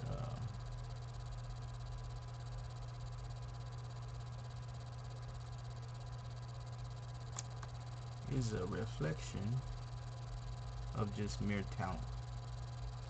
Has nothing to do with the program. It has nothing to do with what tools you're using. It's kind of just based on your ability to do it. If you have a great ability to accomplish to accomplish some art in Photoshop, then it will be it will be what you make it out to be. And there's nothing too hard for you to draw. Um, it just takes time. It will just take time. That's how I look at it. There's nothing too hard for me to draw. I just think that there are some things that will take up more time to draw than I would usually spend on a drawing. But the beauty of being an artist is that um, you get better. You get you get better every time you draw something. You get better. And if you ever looked at other people's videos and wonder how do they move so fast, it's only because they practiced and they have an understanding of how to maneuver around their program. So they've mastered their program. And once you start mastering your program, you'll be good. You'll you'll start going faster and faster, and before you know it, you'll be a professional. You'll be a professional at what you do, and then people will be paying you to do it, and you'll be able to charge people a reasonable cost. That has a lot to do with how you get business. If you think about it, um, people want to know that you can get things done within a timely manner, and if you can't express that, to them, because uh, everybody can't pay uh, for a picture that's like 20, 30 hours. If you're charging uh, $100 an hour or something to do a picture, they can't pay that much for you to do, unless they like really really need it, and it's gonna really really look nice when you get done with it. But the reality of it is there are artists that are very fast and can knock a picture out in a matter of 2 or 3 hours, and you'd spend a good 18, 20 hours on it, and you're looking to have them to pay you what you want them to pay you, and they're looking like, at your rates and at the speed that you get the stuff done, I don't think we're gonna be able to make it work. So be reasonable. Practice as much as you can before you actually start trying to commission jobs, because your crunch could be when you give a deadline, when you're given a deadline and you can't deliver because you're such a slow drawer, or you haven't really learned your program to be able to help you. Like your program is designed to help you. There should never be a reason why you're trying to help your program to be better, if that makes any sense to people. Um, but in the only sense where you can make your software better for you and your equipment is by tweaking settings. That's the only manner I can see in which you would actually be helping out your equipment. But other than that, um, it would really be beneficial for you to learn your equipment and get your speed up, because you're gonna need your speed. Competition is speed, and if you don't have speed, you don't have great competition. Like me, I'm just working on this and details and all of that because I'm not getting paid to do it. I'm just having fun with this right now. If I was if I was really getting paid for it, um, then I'd have a different demeanor about how slow I'm going on it. I would be a lot more keen on my design, and I would have planned out a better design rather than creating on top of the canvas. When you are being paid for a job, you you have to plan a little better on your picture. I mean, as far as even knowing uh, what type of what type of pose you want your character to be doing, whether um, if it's a character, you want to know what type of pose, what they're holding, what they're going to be wearing, how big they are, uh, where they are. You have to know all of that stuff before you even start drawing, and that's how you create a fast picture. Now, when you do like what I've done on this picture, which I would never recommend anybody to do if you're working a commission, is never start a picture without having without having uh, without having your pictures together, um, that you can kind of look for a reference as far as reference. Never start your picture without a reference or references. At least have 4 to 5 references to really understand your element and what you're looking at, because your lighting could be really jacked up based off of one piece of reference. And your lighting is everything, and that's what creates your picture. No matter how talented you are, and you can go into deep depths of drawing a picture, but if your shading doesn't line up, if your lighting doesn't line up, then your picture is gonna fry itself, and you're gonna get it back to the client, and they're not gonna be happy with it. You know, you can't have 2 different light sources if there's only one light source. And if you're gonna have bounce light, you know, the what your light is bouncing off of versus what the light is hitting has to be reflective in a sense. Like a black like for instance, a black suede jacket is not gonna reflect any light because or not suede, but like a black wool, like a pea coat or something like that, it's not gonna reflect any light. Something plastic or something metal is gonna have a great reflective source to it. So, or something that's metal, and this is going to pick up all types of light from every direction. If you have no standing point of where your light is coming from, it's going to kill your picture. So you do want to most definitely make sure that you are checking to make sure your light source is together. You want to keep your light source consistent. That could really cause you to do extra shading. You'll get involved in extra shading. It's going to cause you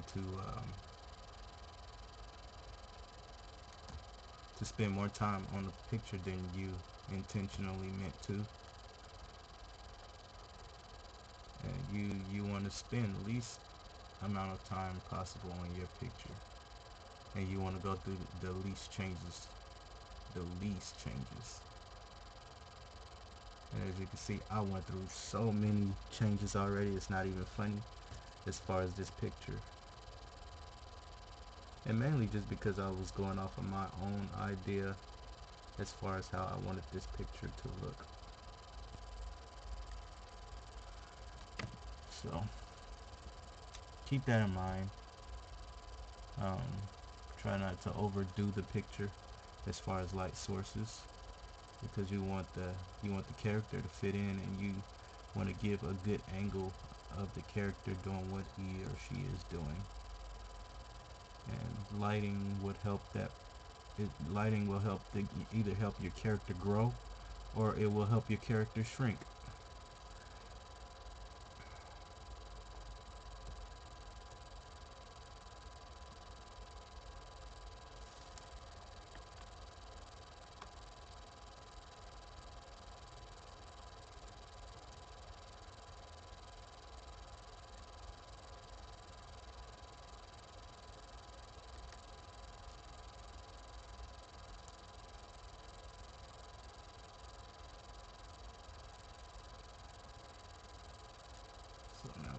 this, and we want this to be a little darker. And I have not darker in this, in my little collection, so I'm going to have to improvise. It's not really good to take color sources from your pictures because they are pixelated when you get them. It's not going to be the exact same color that you pick. Like I can see if I can, let's see if I can get like this goldish color here, because I may want to switch that up. Let's get part of the darker. That's the color I'm going for. I want to get a great medium here, so I'm not going to draw directly on it. I'm going to draw on a different layer.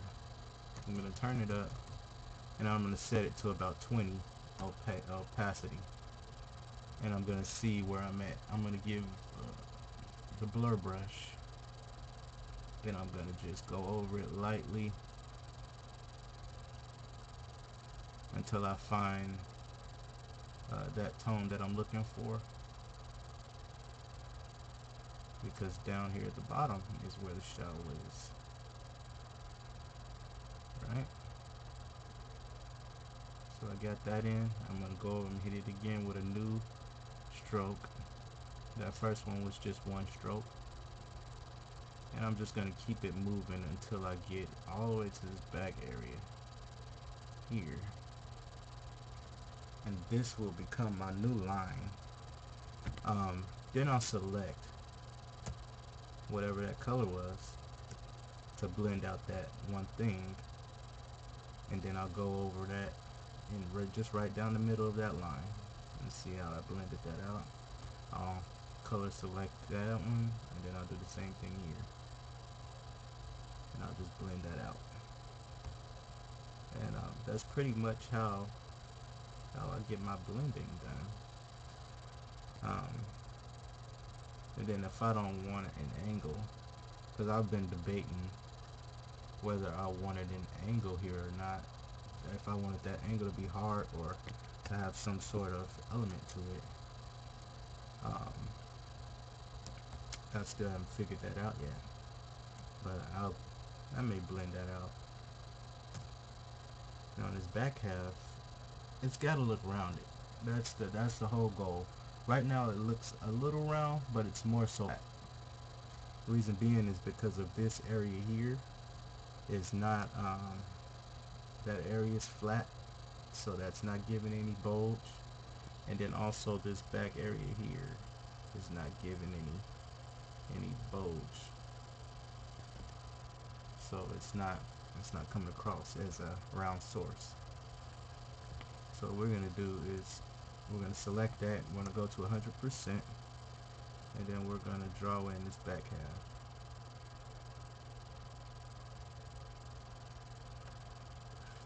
Here, let's undo that. Let's cut the brush down a little bit.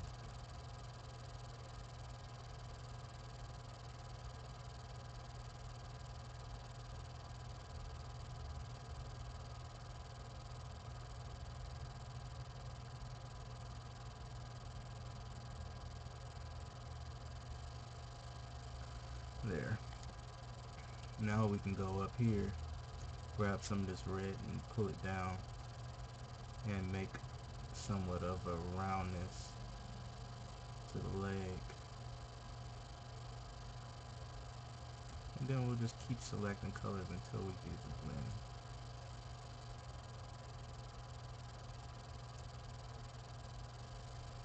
blend. Or I could have just selected selected 20 opacity, and I can go over it until I get that blend to look exactly the way I want it to.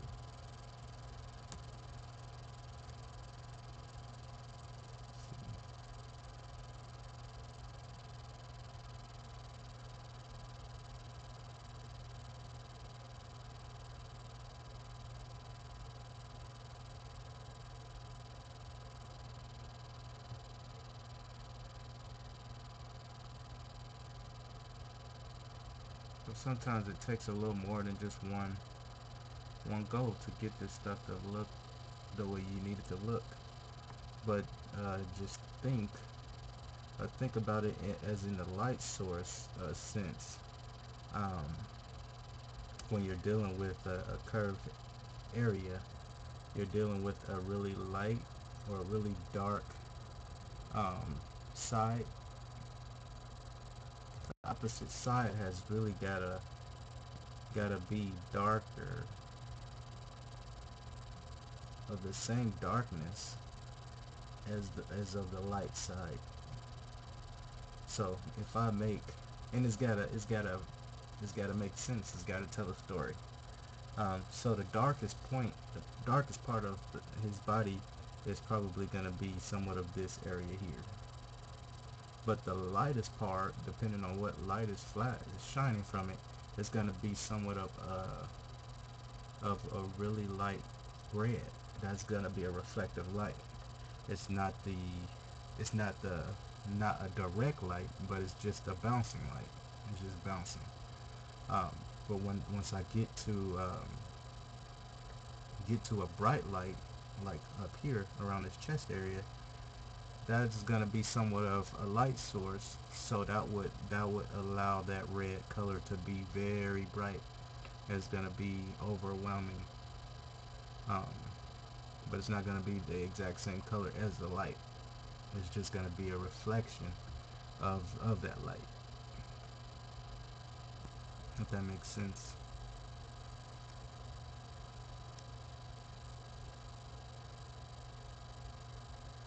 So back down here, we are creating a roundness to this back leg, and it has got to look round. Also, another thing that I left out is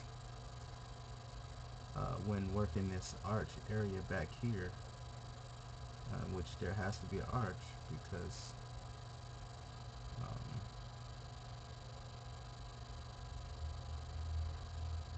we're making the shiny part to overcase it's supposed to overcase where the red part of the leg is. So it's gotta have great depth. But see how we selected the wrong color? That's why it's very important to be careful when selecting colors, because that's more of a green than it is a gold. But my intentions of how I'm going about this how I'm going about these selecting these are I'm going to just I'm gonna make them dark. They don't really look gold right now, but I'm gonna go in later on, select all of that color that I did in this weird tannish color. I'm gonna select it all, and I'm gonna do a color replacement. And in my color replacement, I'm gonna get to choose the goldness that I want to fill these in with. I think that's the easiest and the most effective way to get that done. It's the most effective way to get it done.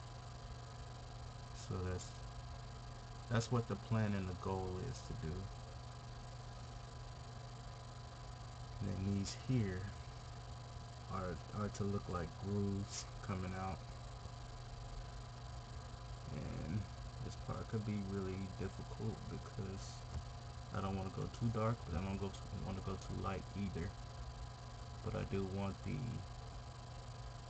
the light source to reflect a good balance. That's not it. Yeah, that's about right.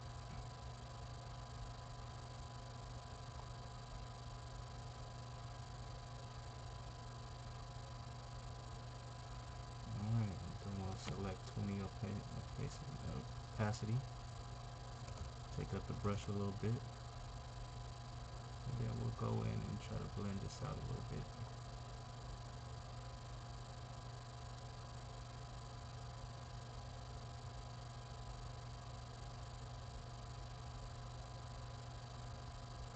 And there we go, we got that little piece. And then this is going to be a shadow down the side of here as well.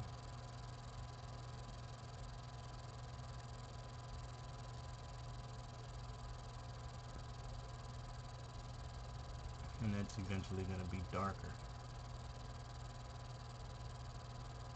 So this is where my creativity comes out at. The part where I thought that it would look good. And then I'm going to take a little bit of this and go back to my brush, the hard brush. And I'm just going to give this a little highlight, just a little bit. Doesn't have to be dramatic. This is just separating the dark from the light so that you can actually see that it's popping out of the leg. You want to give the illusion that there is a lip there. It's popping out. It's not left alone. It's not just hanging, or it's not just a printed on image, but it is an actual part of his attire. Then we're going to take this in, and we're going to darken this in as much as we can.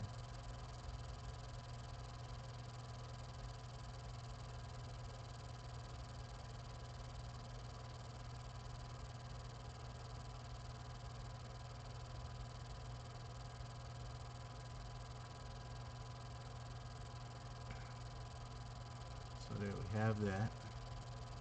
We'll give a line here too. Why not? Put a little line in there. Now on this back half, we still have this back lip to worry about. And it didn't blend out that well. But we're going to amp it up a little bit. Okay. And we're going to grab a dark color. We're going to go in and we're going to fade this in to match with this source here. We'll grab the darker color. We're still at 20%, and in most cases, or in some cases, you may want to take it down to 10. If it's too harsh for you and you can't get that blend right, you can take it down to 10 opacity, and that'll give you a better range of being able to fade it out the way you like it to be faded. Sometimes you don't get it the first take. Sometimes I don't get it the first take. I'm not extremely a professional at this yet, but I am well rounded in doing so. I mean, when I first started doing this, I didn't really understand lighting composition. I didn't understand how to lighten a piece and actually make it look realistic. And it just goes back to selecting the right type of lighting and what you feel is going to fit into your picture, and how you're going to make that picture come alive with that color. But the color has to tell a story. It has to tell a story that's going to reflect, your lines are going to reflect in part of that story that your colors tell.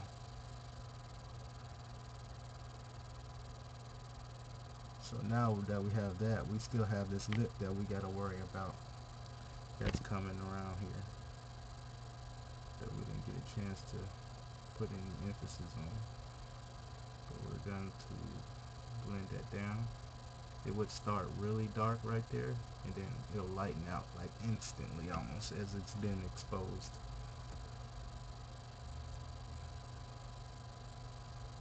And the same difference for this here too. All of this is underbelly of the light source.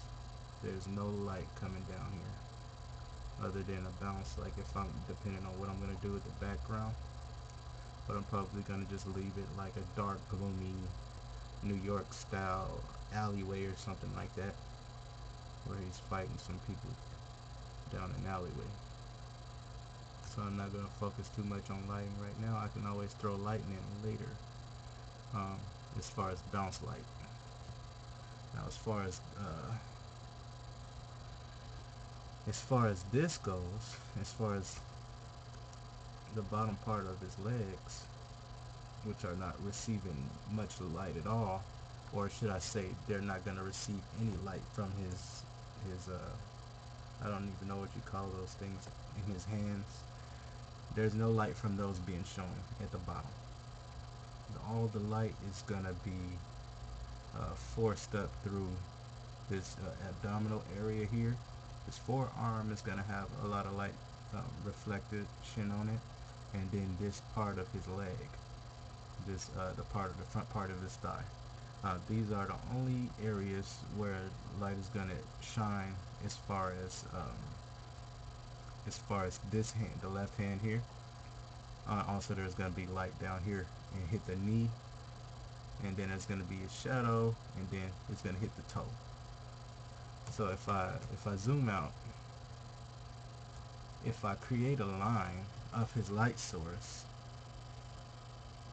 I can stretch out from there, or let me pick this other one here. If I stretch out from his arm, that light source is going to come down, and you can kind of see the area that's going to be blocked by a shadow.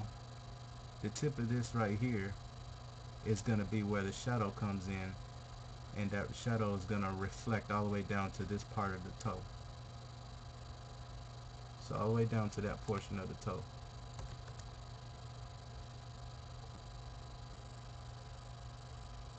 And then up here, same difference.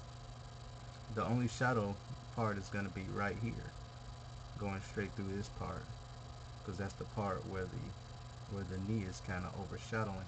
But this part is a little different because the knee is further past the toe, so it really doesn't have to have that much shadow. But all this part here of the inner side of his foot is going to be affected by that light source. Also, this hand here in the forearm is going to have a little reflection on it from the chest plate, as you can see there. And so, and that lip right there, that lip allows for light to shine down and hit that part of that hand. For this hand here, this hand is going to be all foreground, and the more light you have in your foreground, the less you're going to be able to see your background. So with this light source, if it's going to be if it's going to be really bright and it's going to take up all of this area here, that's all you're really going to see is that light. You're going to barely see any details in here, in this area. And that's why I felt that I put too much time into getting too attached with the details that I put into the hand, or even that I put into the arm plate and underneath the mechanics and stuff, because it's gonna lighten up so much. But depending on where I keep that light source is gonna, or where he's standing at, when he does it, if the ground is wet or what have you, is gonna have a reflection on the armor itself. That's the toughest part of having this to be a realistic looking painting, is when you drop him into, when I get ready to drop him into an actual scenario of where he's going to be standing. Now if he's just going to be mid-air or something like that, his toe wouldn't even be bent like that. This foot wouldn't even lay flat. but his toes would be pointed a little more.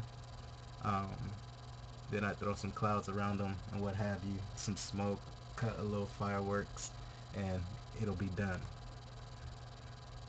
But right now we're dealing with a flat surface, so a lot goes into that. Um, Daytime versus nighttime has a really good effect on how he looks as well, as far as his shadowing. As far as shadowing goes. Um, but all of this here has to be a little more darker because I'm not actually no light is actually hitting that portion there. Um, this side of his knee has to be a little darker as well. So quite a bit of work that I need to do to get this up to par and looking realistic, looking more realistic than it does right now. So we'll go back up to 100 opacity. We have selected, and sometimes you run across this issue where you just got through using the lasso tool and you didn't deselect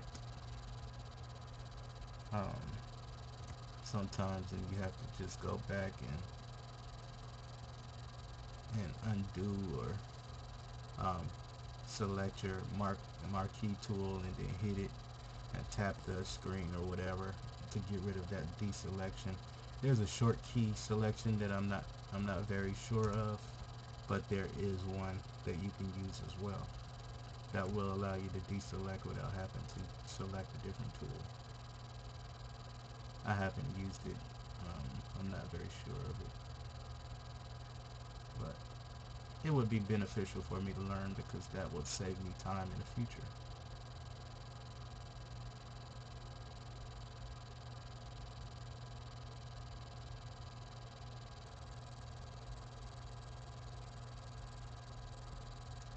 And I wonder what the other artists are doing right now, man. Sometimes when I'm not watching them, I'm like, I'm working on this stuff here, but I'm also bored because I don't have anybody to talk to, and I get involved in my music and stuff like that. That's kind of how I pass time when I'm working on my artwork. Is I like to listen to music, but I'm not much of a fan of lyrics in music. So I'm most of the time I'm listening to instrumentals. That's what I like. I listen to instrumentals all day. It's very seldom that I would listen to songs that have lyrics to them because most of the time they're talking about stuff that I can't even relate to. It's not relevant to my lifestyle. So I try to stay away from harsh lyrics, because they just put a damper on how you think, how you feel. I think music really is a reflection of how a person thinks, or how he feels, or how he thinks the world should be. With music, it speaks to the soul, speaks to the spirit, and everybody, you should all be careful with the type of stuff that you surround yourself with, because you'd be surprised at how it has an effect on your emotions, whether you notice it or not. Um, some some music really a deep has a really deep effect on how you feel.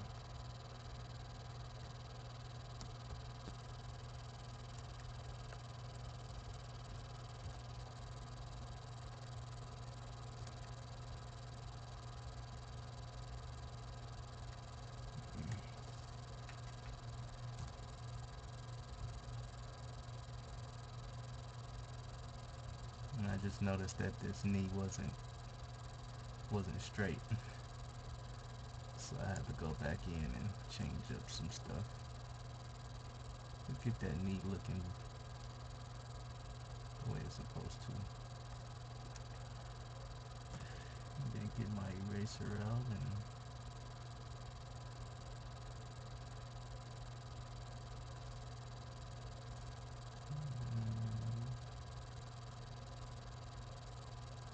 well, you know what? Let's bring it even closer in. It's the only way I could think to do that. So let's erase that. This whole thing here. And then, come on.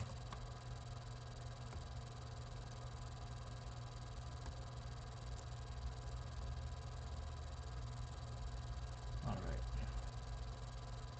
Drop that bottom half. So I want that to be really close.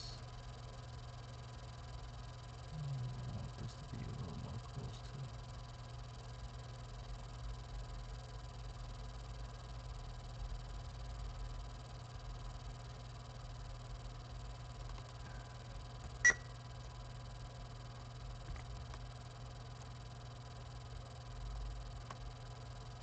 Yeah. Then let's get this.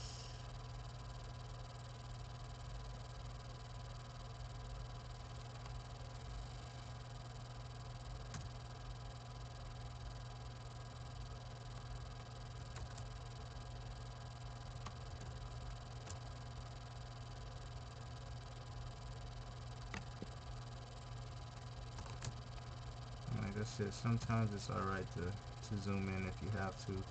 If you can't get a line right, drop the brush size down and go in and handle it, you know.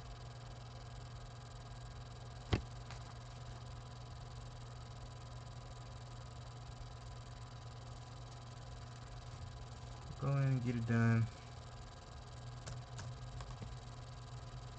Go in and get this done too.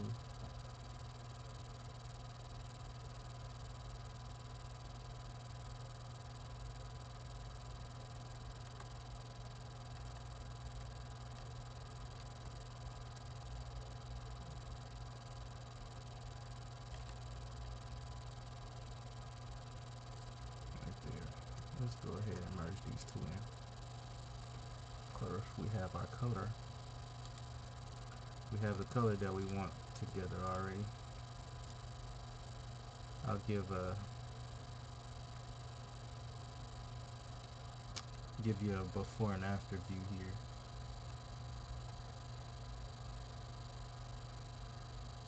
Of what we did. That's how the legs looked before. And we just added a little darkness and element and made them look a little more rounded. So before, after. And you can see how it's starting to come to life now as far as actually looking like metal versus looking like plastic right here. Looks a little more metal. Still not there yet though. Still have a lot of work to do.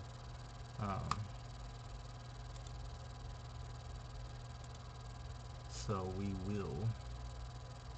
we'll be having to go in and do a little more to liven that up as well. Really satisfied with the way this the shin piece looks, and I'm looking to go ahead and liven it up a little bit. And zoom in one more time. We'll go in and clean up some edges in here, since that's like a really good cut that I want to keep.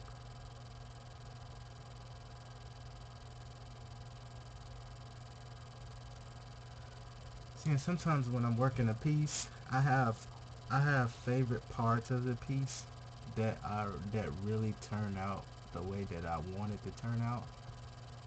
And when I get pieces like when I get pieces like that turn out the way I like it to, it becomes a trophy in a sense. Yeah, it really becomes a trophy. Um,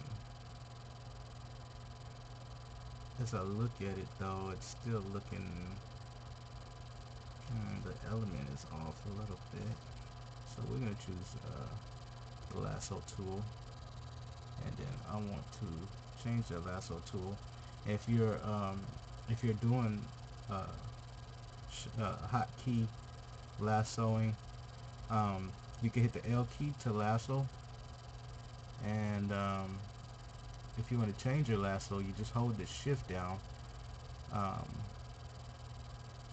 and it'll change the style of lasso.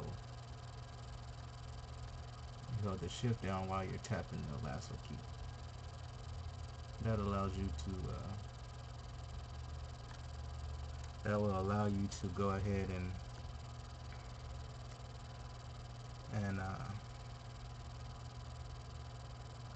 and get to the lasso that you're trying to get to.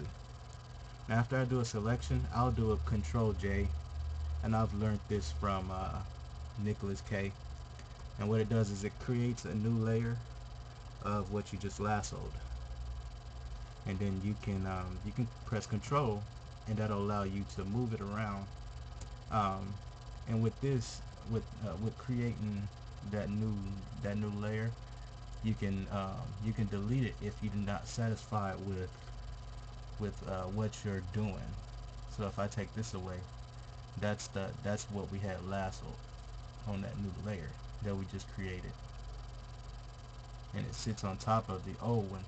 So I can do a Control T to scale it up. I can hold down Control, and I can stretch it to kind of fit into play where I want it to be. Like say all of this here wasn't what I thought it should have been, so I can hold Control and Shift, and it'll sway in one direction.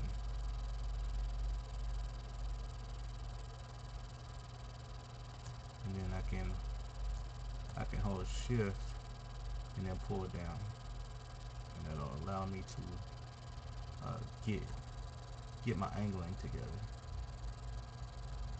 And also, if you have an angle set already and you're moving it towards a different angle, you can change the pivot point to wherever you want it, and then when you get ready to spin it, it'll just spin from that point. So I just changed the whole direction of that plate to line up with the toe, that's what I was looking at. This toe area here sits at like maybe a little over a 45-degree angle, and I needed this to match the toe line, because that's the front of the shin, and it wouldn't make sense for that to be twisted. But small stuff like that, you'll run into little problems like that, where your image doesn't line up where you think it, or where you need it to line up, and then you just go in and you can move it around until it fits. Here we're gonna have to widen this out a little bit, because I kind of wanted to lay O on top of what we just did. And then we'll move it around until we get to where we gotta get it. And that should do it.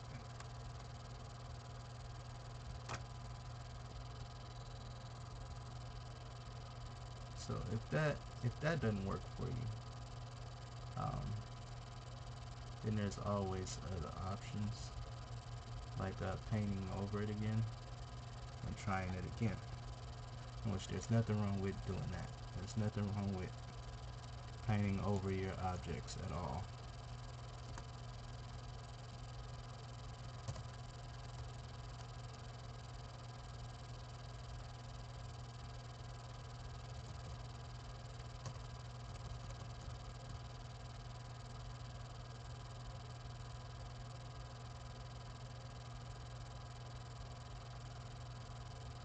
there we go. Let me take this, line that tip out again. That's gonna be a really bright piece right there at the top.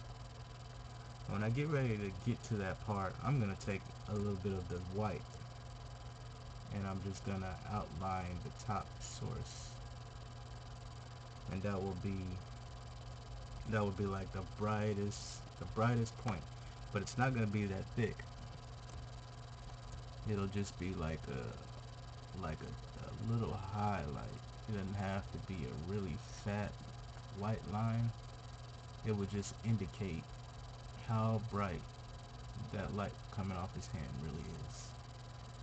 So you guys will really be able to tell that there's a light source there. And if you really want to get in detail, you can actually throw a little bit of the blue in as well, and having that blue highlight hover over there, in which I would use I would go over it in a different layer and use like a multi-layer or something like that, or even a linear, and we'll get it to look like an overcast of light rather than a color actually painted onto his garments, or painted onto his knee pads.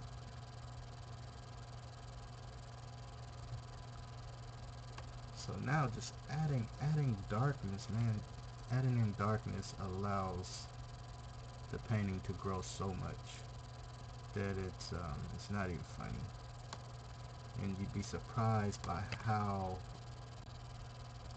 much more detailed the painting looks when you start dropping in dark lines.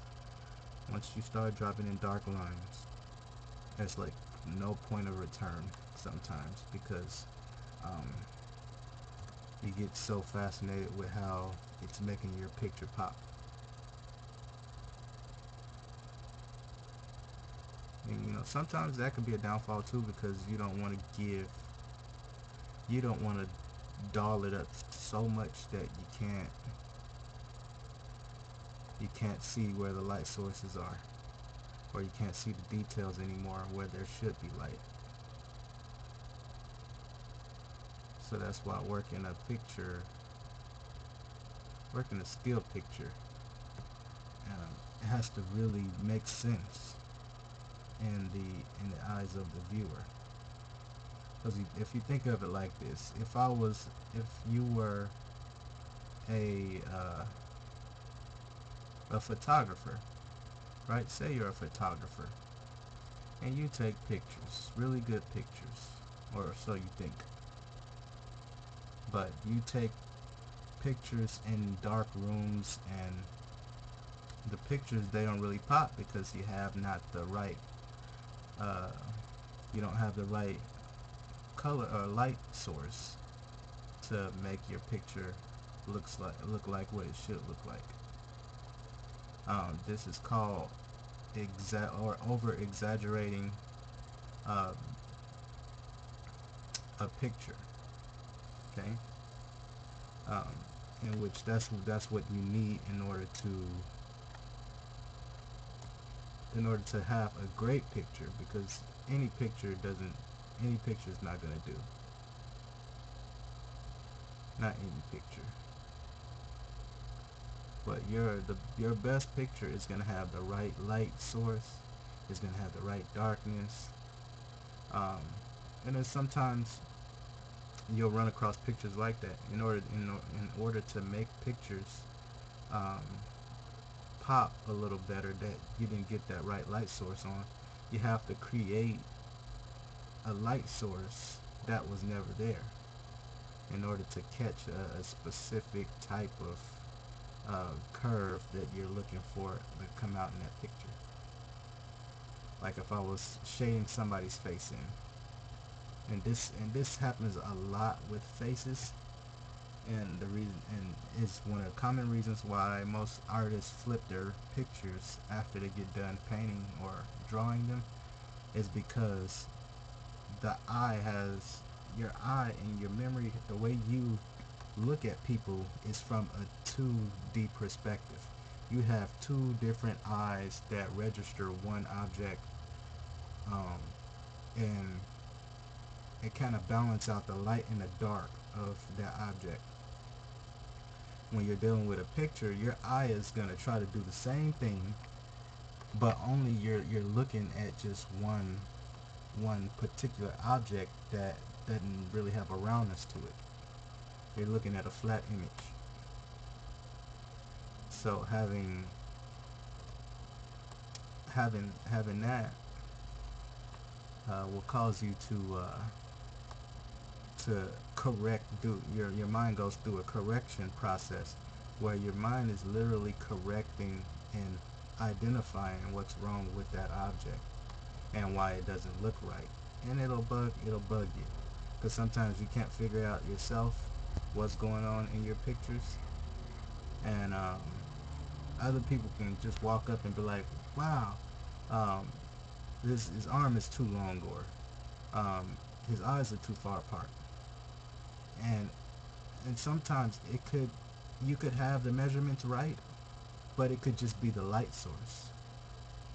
Like what we see are when people are moving. From when people are moving, what we see is just them moving, and they're stopping. Sometimes their stopping points will be at a nice angle, catching a nice amount of light. So you want it's not really going to have much of a bad effect on how that person looks. But it's strange how you catch some pictures in the middle of their action, and it kind of looks distorted, like they look like their eyes are crossed or something like that. And these are just like the milliseconds that we never really pay attention to in life. But when you have it as a still object, all of a sudden you're able to judge for yourself how wrong or how right that picture looks. And there I go rambling again. I think I talked about 20 minutes about that one topic. If anybody have any comments, anything that they would like to talk about, just give some comments, and I'll answer them. I'll answer to them. Give you a response. I'm trying to.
And I have some people that come into the video and they stay for a little bit and then they leave. I guess They're probably thinking that I'm streaming a video game rather than doing a digital painting.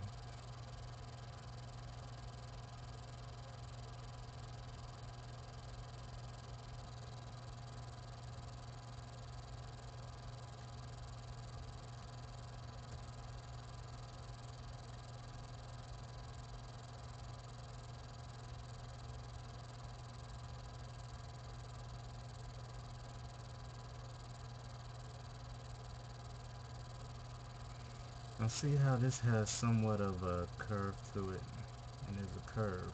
You can't tell which direction the curve is happening, but the best way to describe the curve is coming down, bulging forward towards the front of the leg, and then this side here is kind of like just a bulge out, kind of towards our perspective view. Um, so this piece here, it's not going to literally be uh, flat like how it is, but it's throwing off the illusion. So we're going to paint that out for now, and then we'll come back in and we'll get to it after we'll add that part back in after we get the roundness that we're looking for. Sometimes it's alright to do that, especially to get perspective. You want perspective before you want the design to happen, before you want the design to pop. You want to have your perspective together, and the composition really has to be solid when dealing with round objects.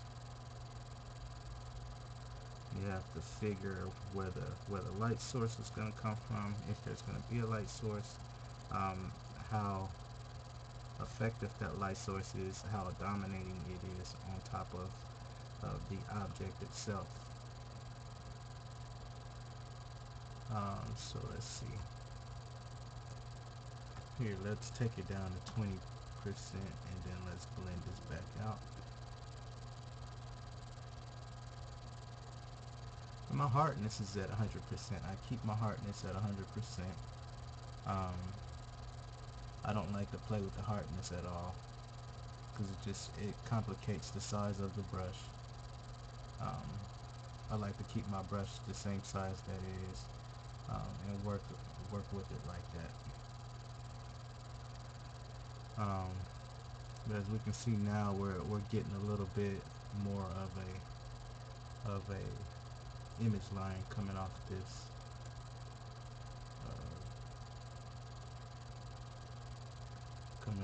shin area, or this calf area. That's what we wanted to happen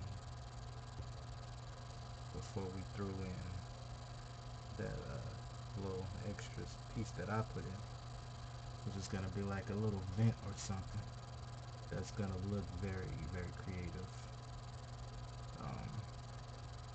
Adding vents and stuff to robotic looking things, they really make it look cool, like how I did up here around the gill area.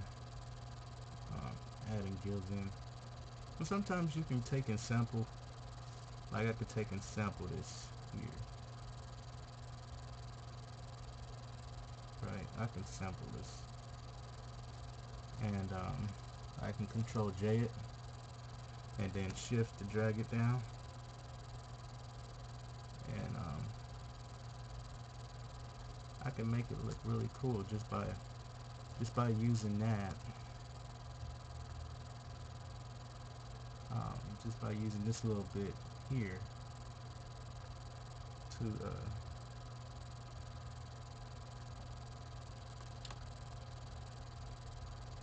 adding that to the this little piece here. The only idea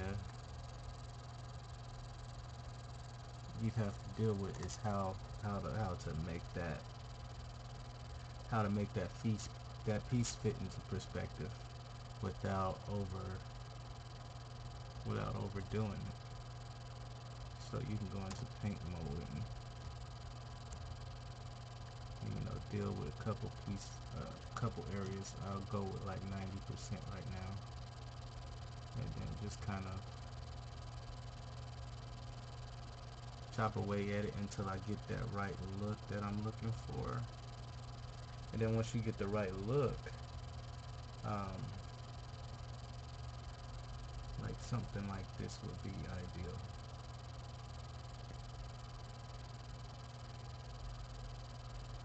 And that's $1 million piece right there.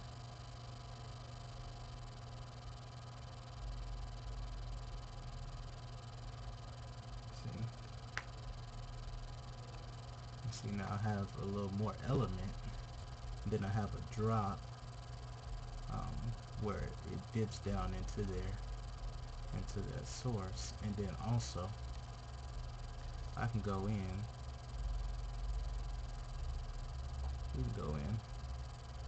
I can highlight, or let's merge it down first. If I hold down the control button and hover over the actual object square and click in that square, I can select whatever that object is. So I just selected that, and then after I do that, I can go in and deselect by clicking the merge or the magic wand tool, and then if I hold Alt, I can switch it to a minus, and I can delete that selection of that color. And now that I have that, I can kind of move it around where I want it to be at, and then I'll go in and I'll put a nice little fade over. I'll make a nice little shadow, and I'll make it out of this color here. I'll go ahead and make it out of this color. I'm go and get the blur brush, and I'll set it to say about 30%.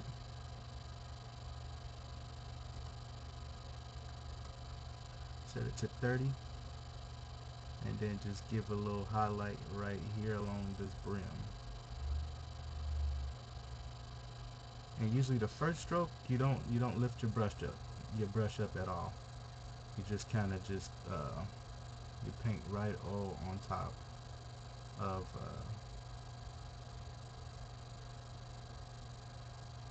paint right over the top. And then as you get to your darker areas, then you start tapping the brush a little bit to give it a little more element. So we can hit M to select that the selection tool again, and then deselect. And then if we zoom out, we hit Z on the keyboard, you'll zoom with that. You zoom out, and now you have another gill there, and that's sitting on the leg. So that's just a quick tip there, a quick way. Still kind of looks funny, but the more working that you put into it, the more result that you'll get. The more result you'll get out of it. And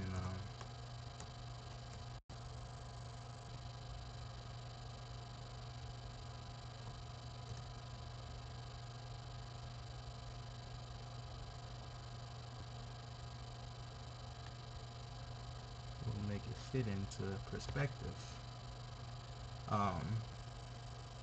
If for any reason it didn't look round enough, like this cutoff, we would go ahead and round it up like that,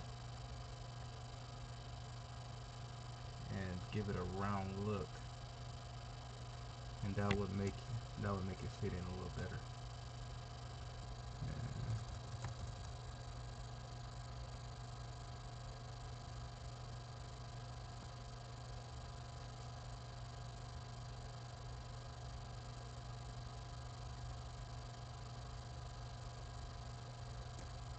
Go back in with that.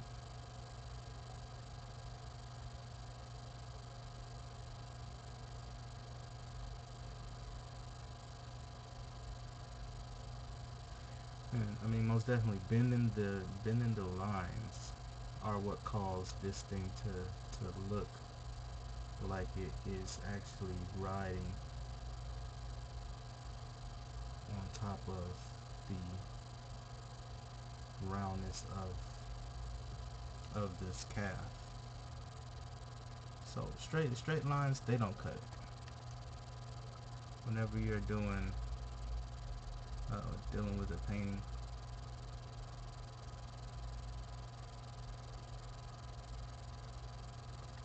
those lines have to be consistent with each other. They have to be,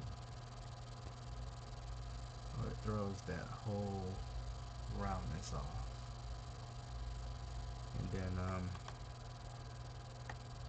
And then you will go in and hit it with somewhat of highlight, even if there's no light source. You would still hit it with a spot, because it's going to catch some sort of light, even if it's metal, it's going to catch some sort of light. So whenever there's a lip there, that lip is going to catch light, and it's gonna reveal itself. So like that bottom part right there, that kind of revealed itself. And then up here a little bit too.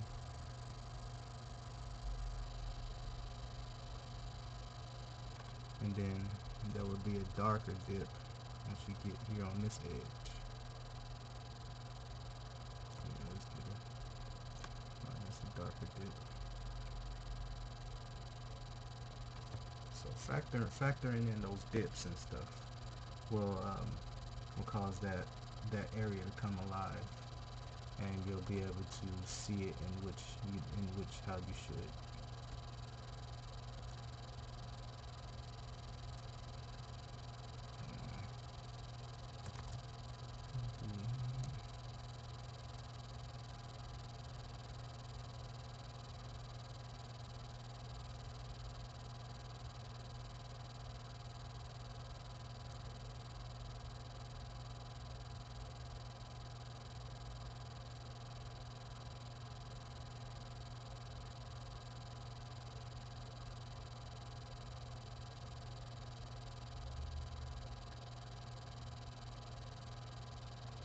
Just go straight right.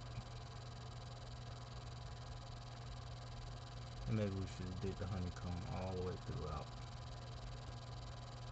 So I like that look a little better. But I'm gonna end up having to select that and make it bigger now, because it is a really key piece. Or even,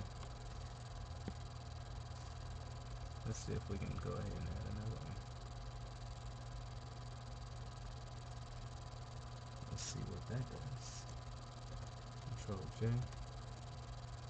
Let's move it out.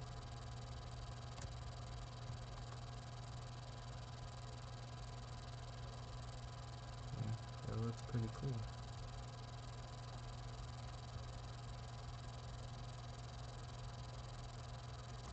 Let's go ahead and erase some of this outer skirt stuff here.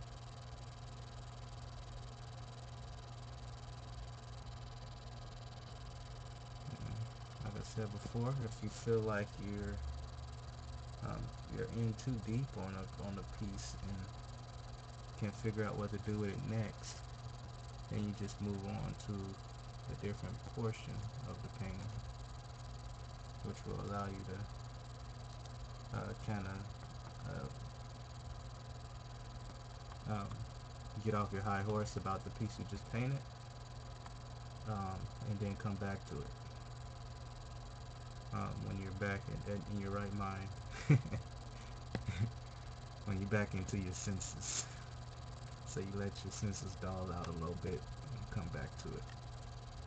Now, I'm dealing with this portion here, and I just want to give a little definition to. I just want to give some definition to it. So I'm gonna go in a little bit. I'm gonna add a little definition. But I want this definition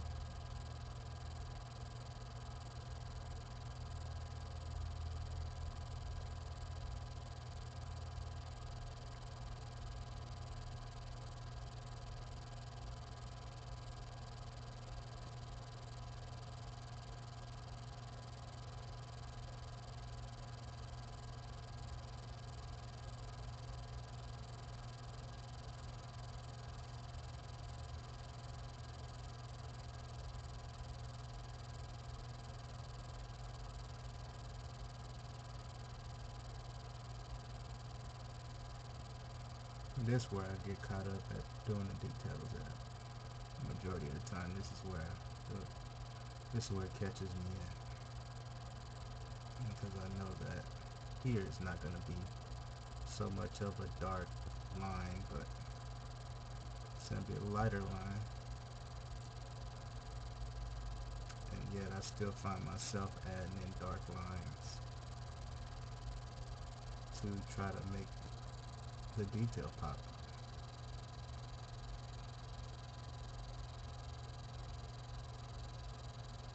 Yeah, so this is where I get in trouble at on art in my paintings.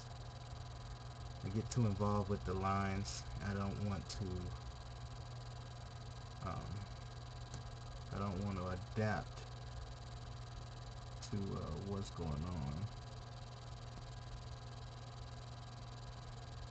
Like the light source here is dramatic.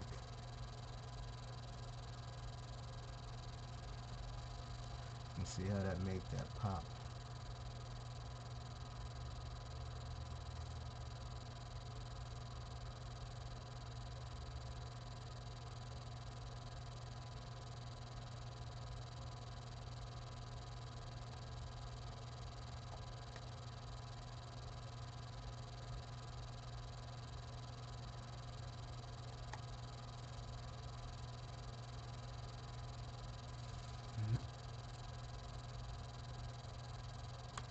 So what I'll end up doing is going in and finding a lighter pink now, other than that bright one, and continue it out up here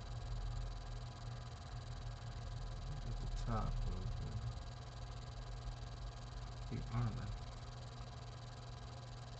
But then the armor looks very thin now, and it's because I don't have a thick enough brush.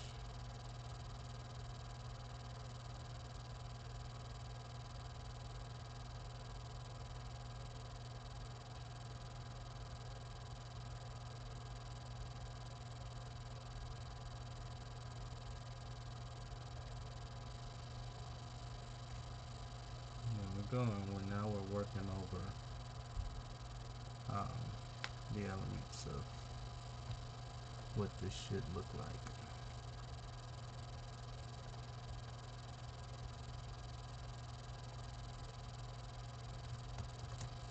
Let's see. So let's see, we've been going at it for 3 hours now. And I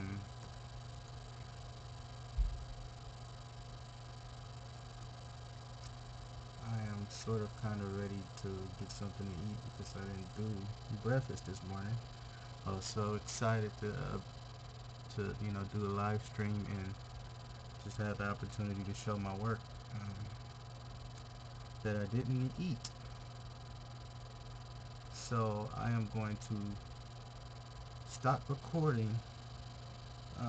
You guys are gonna have like a 30-second delay, and I'm gonna work on getting that together where it's gonna stream live, real time, so that when you guys have questions, I'll be able to get to them quicker and faster, um, on a real time scale. So this is pretty much it, and if you guys are lucky, I'll do, if I'm feeling up for it, I'll go ahead and do another stream later on today, and I'll just send out notices for you guys to come if you guys can. I'm gonna invite somebody to come and watch, and if you can't, I'll catch you next time. But thank you for tuning in. Thank you for looking at my channel. Um, Follow me if you like what you saw. I'm gonna be doing more of this painting here, and probably today, if not today, tomorrow. And we're gonna get this one knocked out within this week, and starting a new one next week. So if you guys like what you see, follow me. Also, you can check my page out at on YouTube as well. I'll have some stuff up. My name is Andre Vaughn, and my YouTube name is that of the same as well. Um, or you can just Google Andre Vaughn, and it'll take you to where my work is. I don't have a website up yet, but I will soon. Stay in touch. Thanks again. Alright, see you guys later.